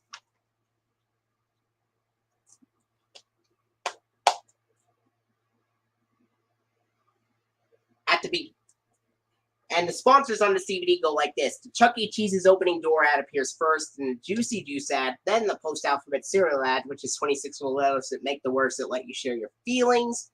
Then the Arthur Funny credits from season 7 to 8 with the Velveeta cheesy yellow pizza triangle background and the PBS Kids Dash transformation ident.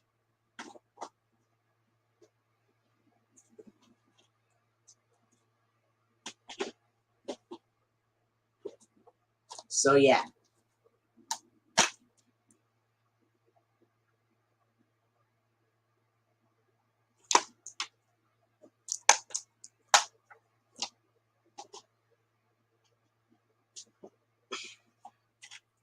Next up, I have a 2004 DVD release of DW's Blanky. Released on October 5th, 2004 as well.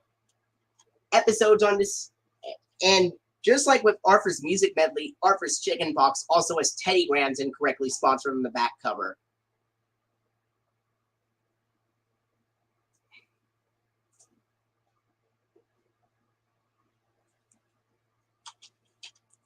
Any episodes on this DVD are DW's Blanky and The Perfect Brother, which are from Season 1, and Go to Your Room DW from Season 2.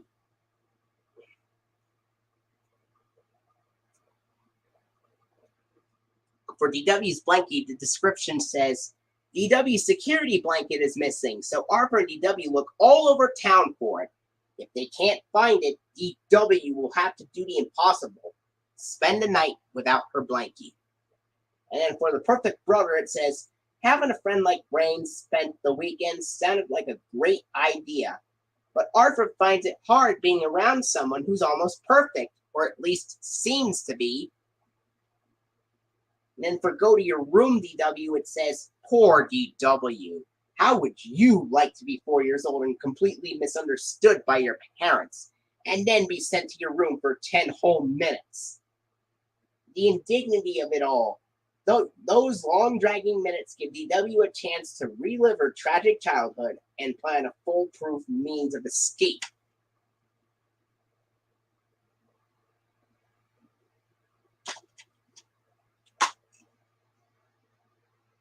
Here's the disc for DW's Blanky with the piece of paper reading the contents and stuff.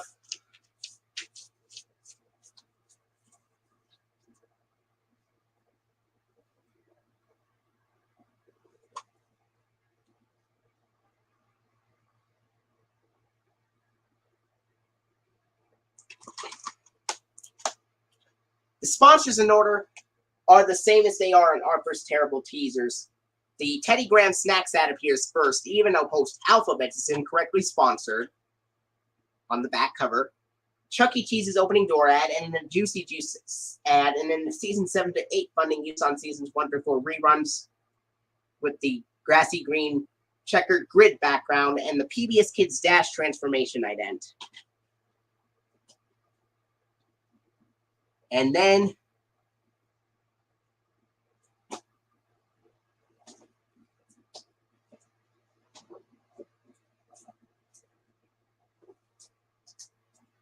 we go to the releases from February 1st, 2005, and they're all Arthur releases. First one is Arthur's Money Matters.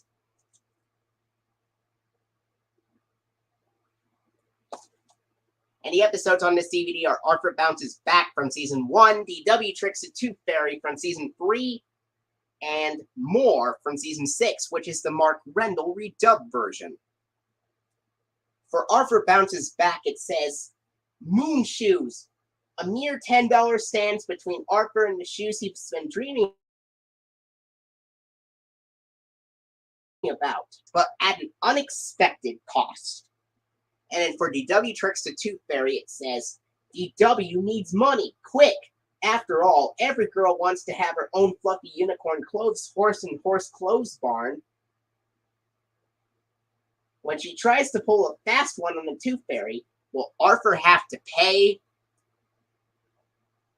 And then for More, it says, DW is thrilled to be getting allowance. At last, she'll be rich and powerful. When she learns that Emily and the Tibbles have been already getting theirs for, well, years, DW is devastated. How can she remain friends with them if they have more money than she does?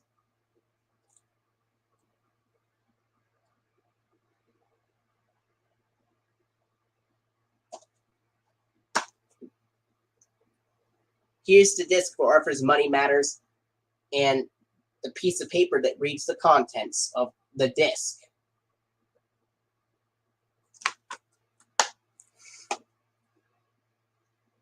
The sponsors in order go like this. It just has the Chuck E. Cheese's opening door ad and then the Arthur funding credits from Season 6 and the Concord Grape Jelly Purple Checkerboard background. And then the PBS Kids Dash Transformation Ident from 2000.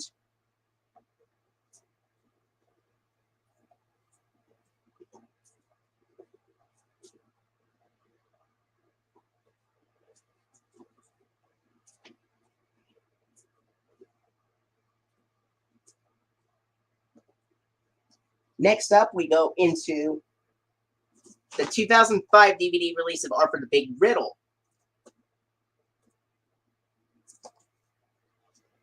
The episodes on this DVD are Arthur and the Big Riddle and It's a No-Brainer, which are both from Season 5, and Rhyme for Your Life from Season 6, which is the Mark Rendell redubbed version.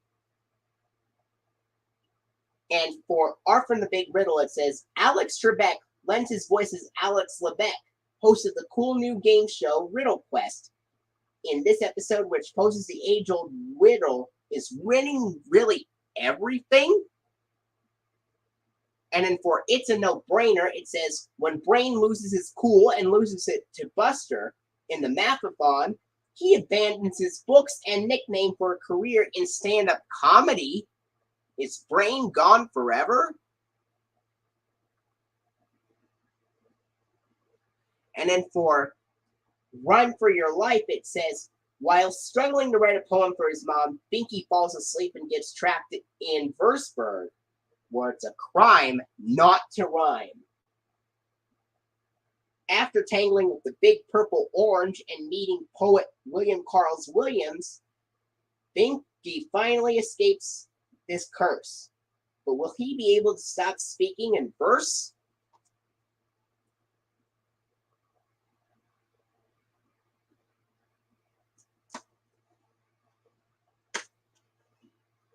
Here's a disc for Arthur the Big Riddle with the order of the contents.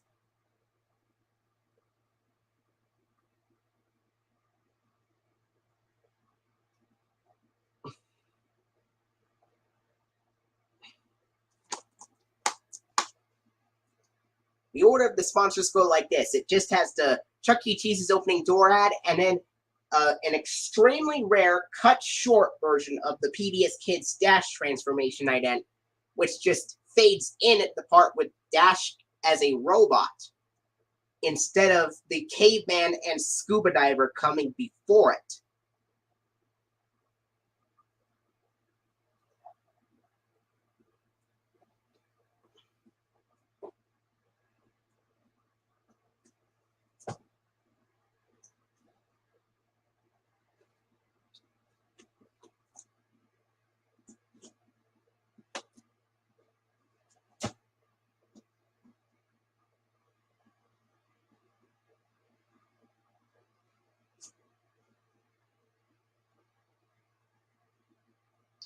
All right.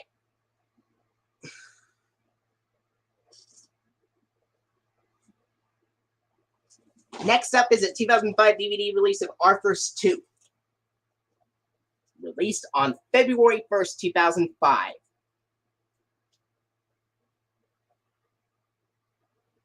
As well. And the episodes on this DVD are Arthur's Tooth and Sick as a Dog from Season 1, and The Secret Life of Dogs and Babies from Season 6, which I think is the funniest Arthur episode that I've ever seen. And The Secret Life of Dogs and Babies is, of course, the more common redubbed Mark Rendell version. But the Justin Bradley version has been very hard to find on YouTube. And I'm going to read the description for the episodes. For Arthur's Tooth, it says, everyone in the class has lost a tooth except Arthur. When he finally has a loose tooth, he tries everything to get it out, but it won't budge. And to make things worse, Francine won't quit teasing him about it. Will Arthur have to go through life with a mouthful of baby teeth? And then for Sick as a Dog, it says, Arthur's dog Pal is sick and has to spend the night at the vet's. Arthur is sure it's CW's fault. Or could it be the hot dogs and Halloween candy Arthur's been feeding him?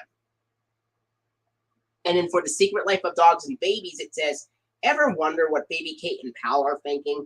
Join an adventure into their secret world where Arthur and DW watch impossibly immature TV shows and silly grown-ups are often in need of rescue.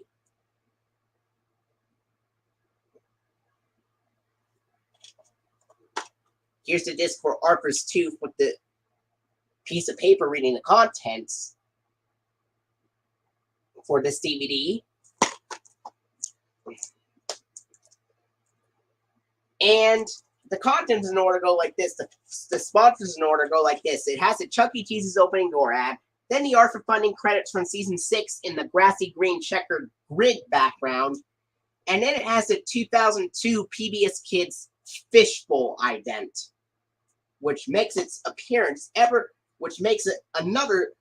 and the PBS Kids Fishbowl ident makes a surprise appearance on this DVD ever since Arthur It's Only Rock and Roll. And it does fade in and out and use the URL, just like on Arthur It's Only Rock and Roll and season 7 and 8 of Arthur. And the snow globe ident also fades in and out on Arthur and uses the URL as well, I believe.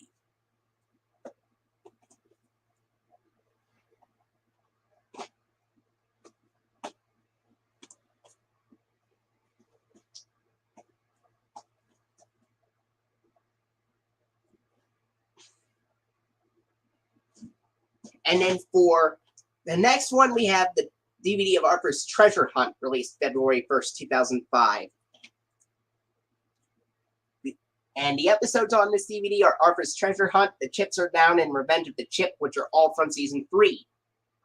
And for Arthur's Treasure Hunt, it says, when Buster digs up an ancient arrowhead, everyone wants to hunt for buried treasures too.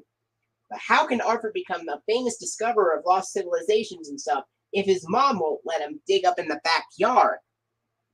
And then for The Chips Are Down, it says, what a mysterious, beautiful thing a green potato chip is, and DW just ate a gigantic one. But when she hears a rumor that they're poisonous, she resolves to love what is left of her life to the fullest because, well, it's only a matter of time. And then for Revenge of the Chip, it says, sure, kids do some pretty embarrassing things, but do moms have to tell everyone? When the story about the green potato chip hits the local newspaper, it's just too much. How can DW get mom to stop blabbing about it?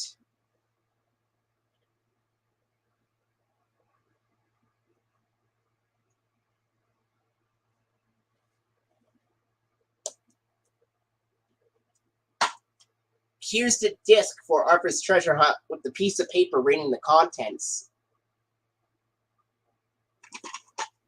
The sponsors in order go like this. It has the Chuck E. Cheese's opening door ad, then the season 6 funding with the Concord Grape Jelly Purple checkerboard background, and PBS Kids Dash transformation ident from 2000. Next up, we go into the May 10th, 2005 releases with 4 Arthur DVD releases and 1 Sesame Street DVD release. This first one is the 2005 DVD release of You Are Arthur.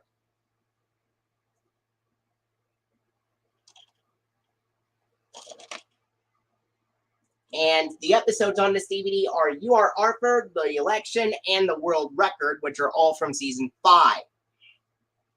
And for You Are Arthur, it says, what if you could live in the Reed House? What if you could run a race in Elwood City? What if you could be Arthur for a day? View Arthur's life through his very own eyes for this special episode. And for the election, it says, I, Muffy Crosswire, do solemnly swear to uphold the office of the President of the United. Actually, it's only a mock election in Mr. Ratburn's class, but Muffy takes it just as seriously. How far would she go to win? And then for the world record, it says, why is Buster walking backwards and Muffy not talking? They're trying to set world records, of course. Everyone tries to go it alone, but Arthur and the gang discovered that working together more readily creates success, fun, and the world's largest pizza.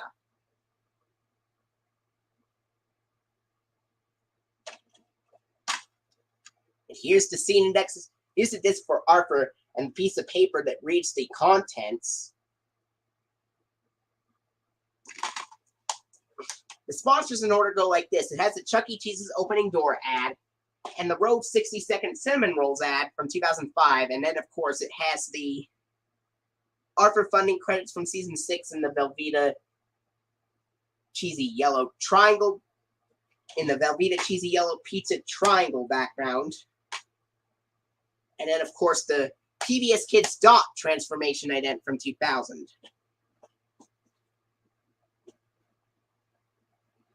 Then we go into the 2005 DVD release of Arthur Goes Crosswire. And the episodes on this DVD are Arthur Goes Crosswire and Buster's Going Grudge, which are from Season 3, and Poor Muppy from Season 1.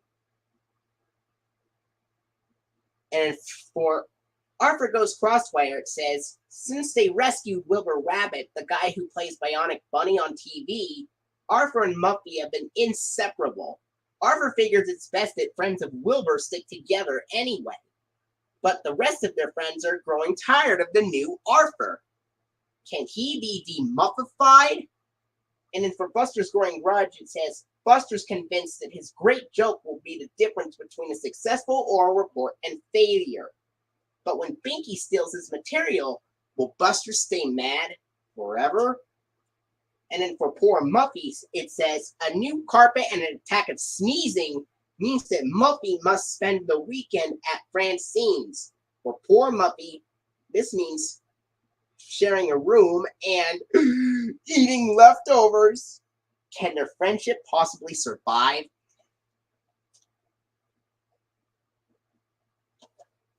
Here's the disc for Arthur Goes Crosswire. And the order of the contents that are set on the piece of paper.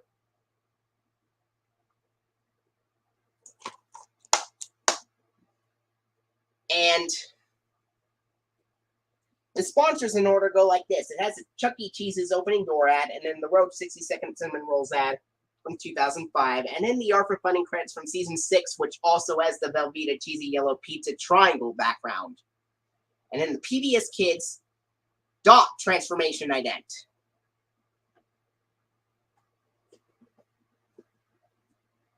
From 2000. Then we go to the 2005 DVD release of Arthur Goes on a Field Trip. And the episodes on this DVD are The Return of the King from Season 3, DW Goes to Washington from Season 2, and Sleep No More from Season 5.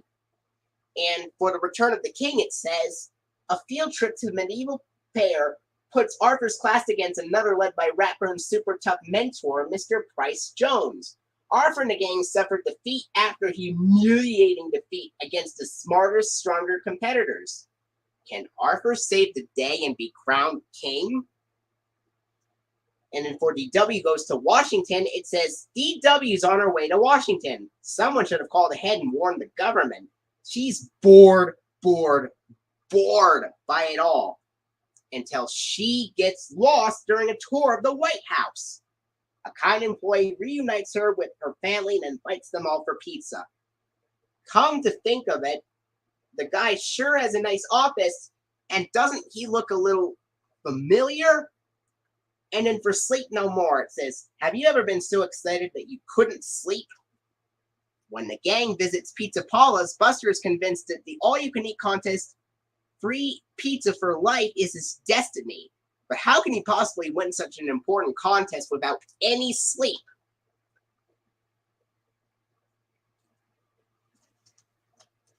Here's the disc for Arthur Goes on the Field Trip and the piece of paper that reads the contents. The sponsors in order go like this. It just has the Chuck E. Cheese's opening door ad, and then the season 7 to 8 funding used on seasons 1 through 4 reruns with the grassy green checkered grid background. And the PBS Kids Dash transformation ident.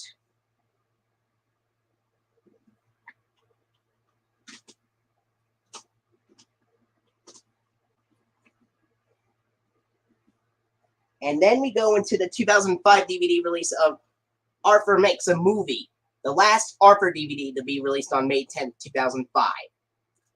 And the last DVD of Arthur by Sony Wonder to use a PBS Kids logo at the end.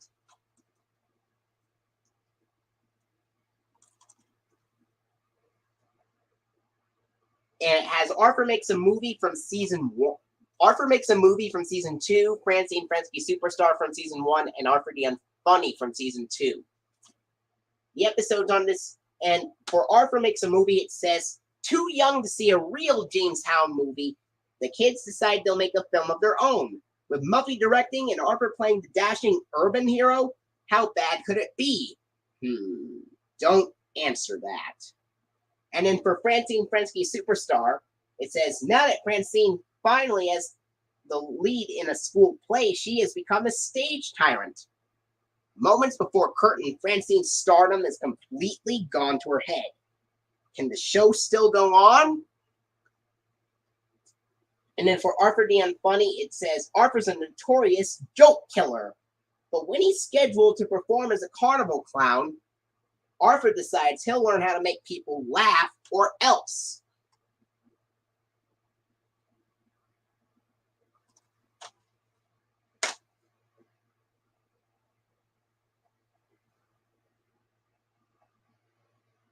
Here's a disc for Arthur Makes a Movie and the piece of paper that reads the contents.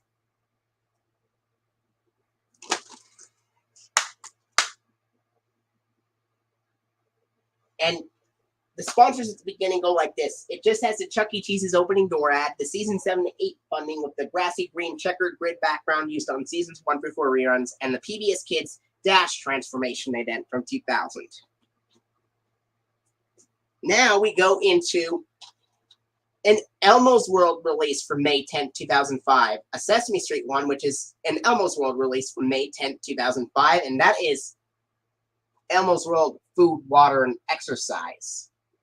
Also released on May 10th, 2005, the same day as these 4 Arthur DVDs were released. And it says, join Elmo as he explores why food, water, and exercise are essential parts of our life. And Apple talks about his family tree. Elmo scuba dives to depths unknown, and you can even join in the exercise by grooving to the bunny hop. With Elmo, your preschooler can learn all about foods from around the world, dip into deep water, and stay healthy and strong with exercise.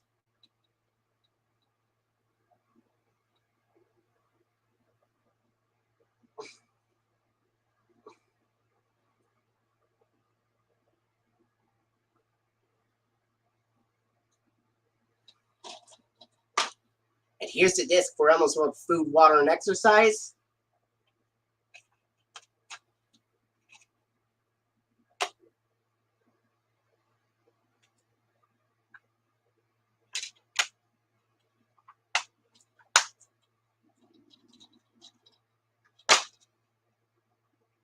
Here's the disc for Elmo's World Food, Water, and Exercise. At the beginning of this DVD, it has the Sony Wonder Epi and Roaring, the Sony Wonder logo, and the Sesame Workshop Around the World promo. And in the DVD menu, which has the Elmos World theme playing in the background. And then when you push the play button, it has the Elmos World theme song from 2000, this is the last DVD of Elmos World to use the 2000 version of the Elmos World theme at the beginning, before the segments start.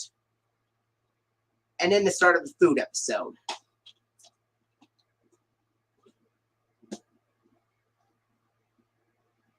Next up, we go into the 3 Arthur DVD releases from June 14th, 2005.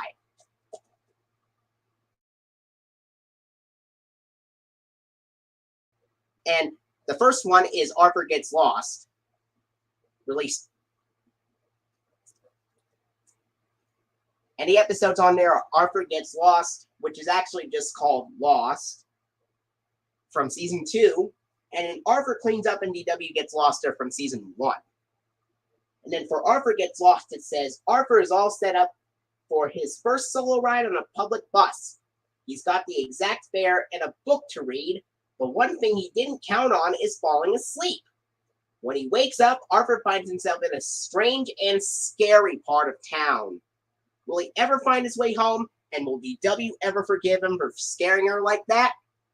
And then for Arthur Cleans Up, it says, Elwood City's park is in bad shape. There is garbage everywhere.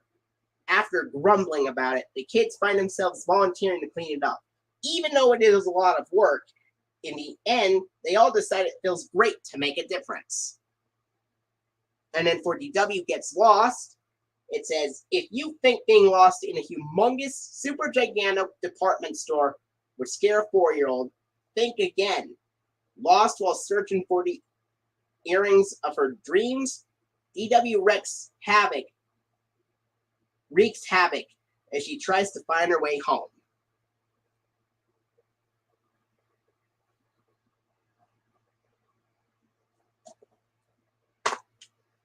Here's the disc and the piece of paper that reads the contents for this DVD.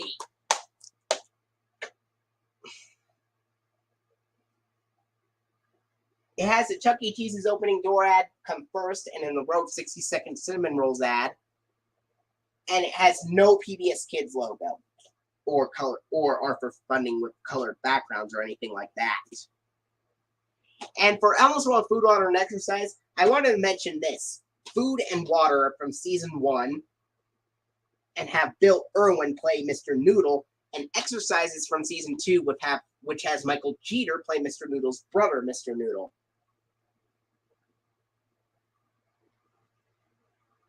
This is one of the rare DVDs where you can see two different designs of Elmos World depending on the episode. Since Food and Water from Season 1, it has the rather pale design of Elmos World. Just like on Head to Toe with Elmo and Dancing, Music, and Books, and The Adventures of Elmo and Grouchland's Sing and Play. For the Food and Water episodes, that is. And then Exercise has the more updated Elmos World design with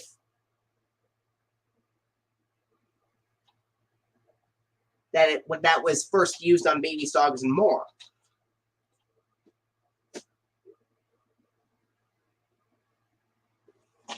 Anyway, moving on. Next up is a 2005 DVD release of Arthur's Computer Adventure.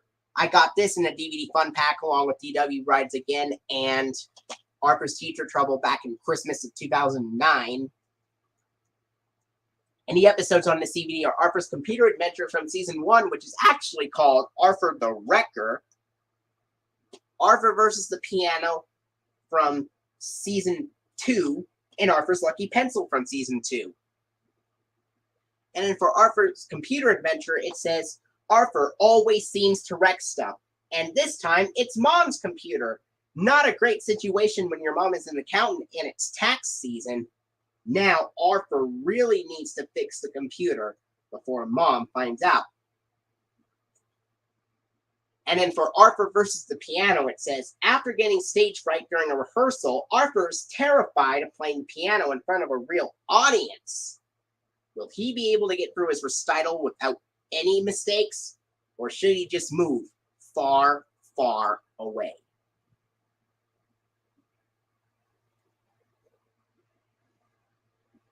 And then for Arthur's Lucky Pencil, it says, Arthur discovers the secret to success. A pencil that brings good luck to whoever possesses it. Trouble is, pencils have a bad habit of getting shorter each time they're sharpened. Pretty soon, Arthur's entire future rests on a small stub of lead.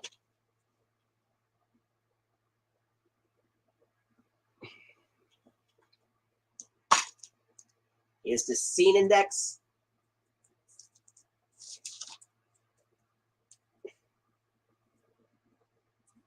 Here's the disc for Arthur's Computer Adventure.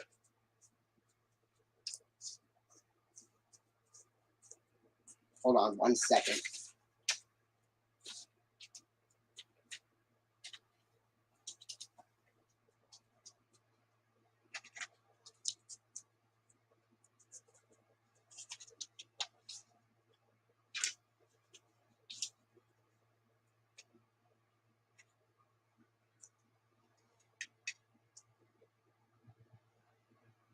And here's the piece of paper that reads the contents, which started to come off a bit, but I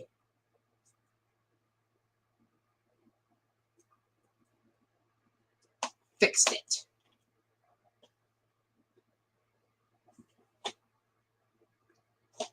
And then we have the two, and the sponsor is like for, it just has the Chuck E. Cheese's and Row 60-second cinnamon rolls ad. Like before, it does not have a PBS Kids ident or a colored background of any kind. Next up, I have a 2005 DVD release of DW Rides Again, the last Arthur DVD release by Sony Wonder that I have. And the episodes on this DVD are DW Rides Again, Arthur's Cousin Catastrophe, and DW Flips, all of which are from Season 1. And it says, for DW Rides Again, DW wants to ride in the bike-a-thon more than anything. But first, she must get rid of those training wheels. With Arthur's help, DW embarks on a crash course to learn the rules of the road. And then for Arthur's Cousin Catastrophe, it says, Arthur's parents are hosting the annual family reunion. Dad plans hours of fun while Arthur tries very hard to avoid his pain-in-the-neck cousin Mo. When a major thunderstorm arrives, the dreaded get-together is transformed into a reunion to remember. And then for DW Flips, it says, how hard can it be to do a cartwheel on a balance beam? And what choice does DW have when her honor is at stake?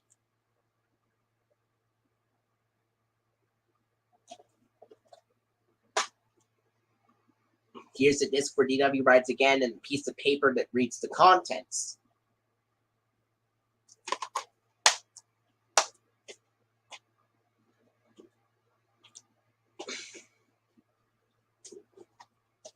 Next up, I have two different, and the remaining ones are just Sesame Street releases now.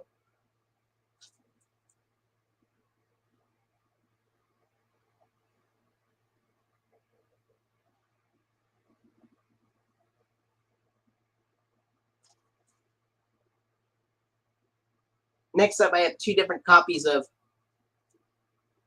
Elmos World, Reach for the Sky, released on January 31st, 2006.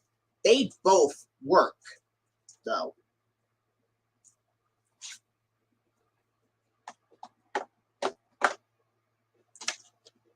This one I had for a while. And I'm going to read the description. It says, join Elmo as he discovers how much fun it can be to go to school, to jump really high, and to reach for the sky. Elmo finds out how important the sun is to everyone, how jumping is a great form of exercise, and the importance of going to school.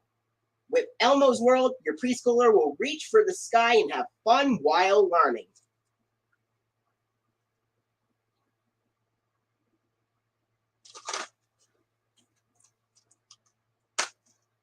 Here's a disc for Elmo's World, Reach for the Sky.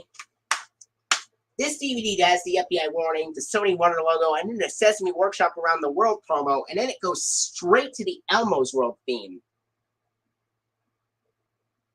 from 2004. And beginning with this release, the 2004 version of the Elmo's World theme would be used at the beginning to start off episodes for Elmo's World DVDs.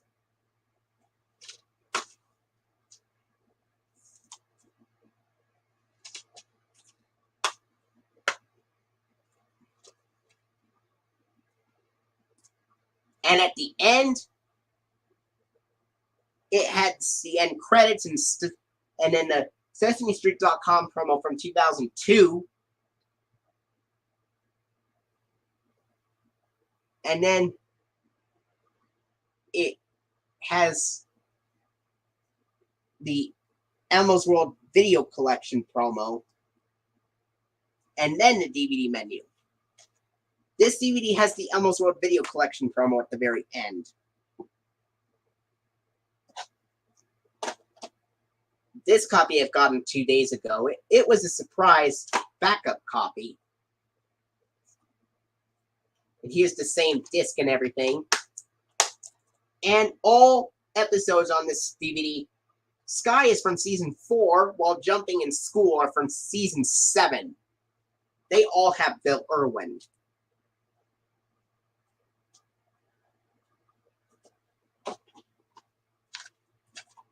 Next up, I have two more Sony Wonder DVD releases to get through, and they are from 2007. The first one is TV episode Fun Pack Volume 1. 2 DVDs, 60 minutes each. And there's a new feature that says choose your own runtime. Tailor each DVD's runtime to fit any schedule. And I'm going to read the description for both of those episodes. For the Letter of the Month Club, it says, Telly has just joined the Letter of the Month Club, and he is so excited. Seth Green begins delivering Telly's letters to Hooper's store, where Alan is preparing for a birthday party.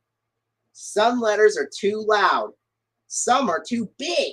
Will they ruin the party? Also in this episode, Global Grover returns from Hawaii to explain how children in Hawaii get ready for a huge party. This episode is brought to you by the letter R and the number 18. And it contains the male episode of Elmos World in this one. And then for Furry Red Monster Parade, it says, Elmo marches through Sesame Street in his very own parade. It's so popular that all his friends want to join in.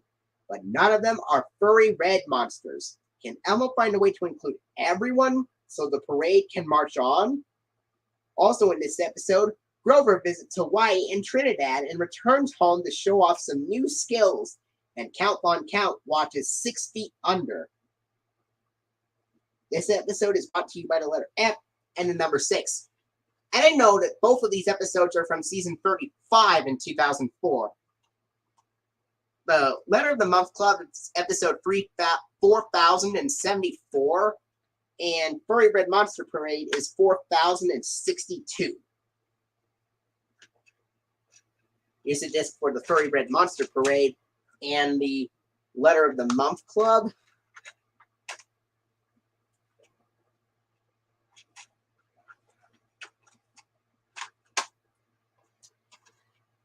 And the Furry Red Monster Parade has the Feet episode of Elmos World on there. And for some reason, the sound effects in the Elmos World intro are out of sync before the Feet episode begins on the Furry Red Monster Parade DVD. Using the 2004 version of the intro. Or if you say late 2003, because it was the new animation in the intro was first used in episode 4048, beginning in December 2003, but the new sound effects weren't used until 2004 during season 35, so, yeah.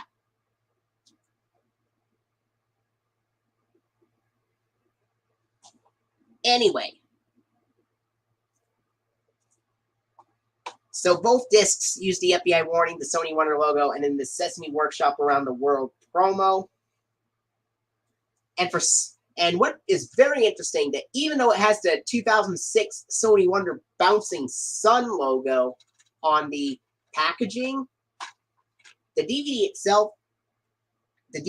themselves actually use the 1995 Sony Wonder ribbon logo that is shown on many Arthur DVD releases. This also applies with TV episode Fun Pack Volume 2, which this is the last Sony Wonder DVD release that you're looking at right here. And this one has 3 DVDs, which are 60 minutes each. And it introduces Abby Gadabby's Sesame Street's new Muppet.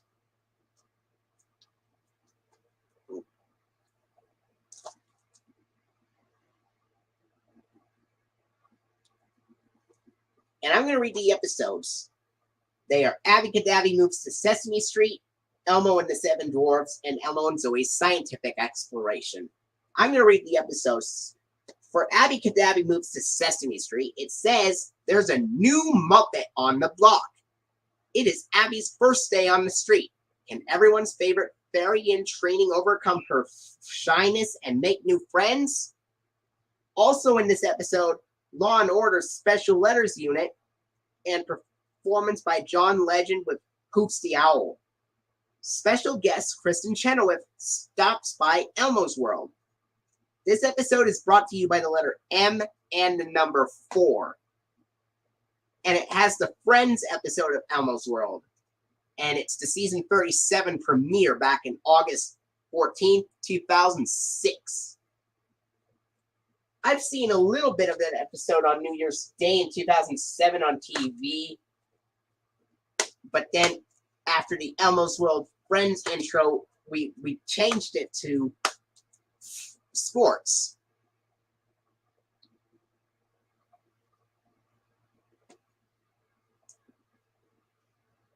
It was on New Year's Day in 2007 where I've seen a small portion of that episode. And then for Elmo and the Seven Dwarfs, it says, Snow White by Amy Sedaris visits Sesame Street with her dwarves. One by one, each dwarf leaves the group, and soon Snow White ends up with 0 dwarves. Can Elmo save the day for Snow White?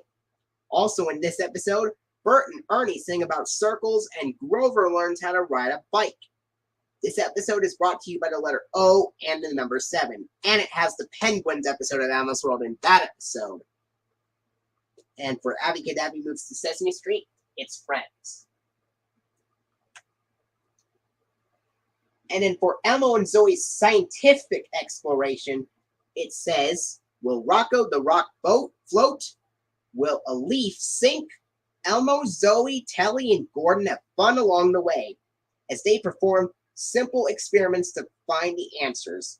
Also in this episode, Global Grover returns from Nicaragua to explain how bricks are made, and an observant gardener lends a home to some desperate houseplants.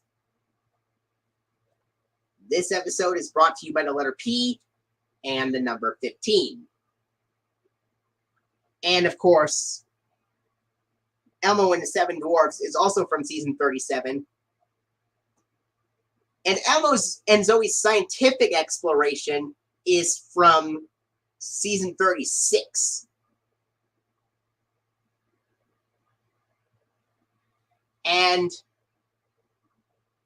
the episode numbers. Abby Cadabby Moves to Sesame Street is episode 4109. Elmo and the Seven Dwarfs is episode 4114. And Elmo and Zoe's scientific exploration is episode 4099.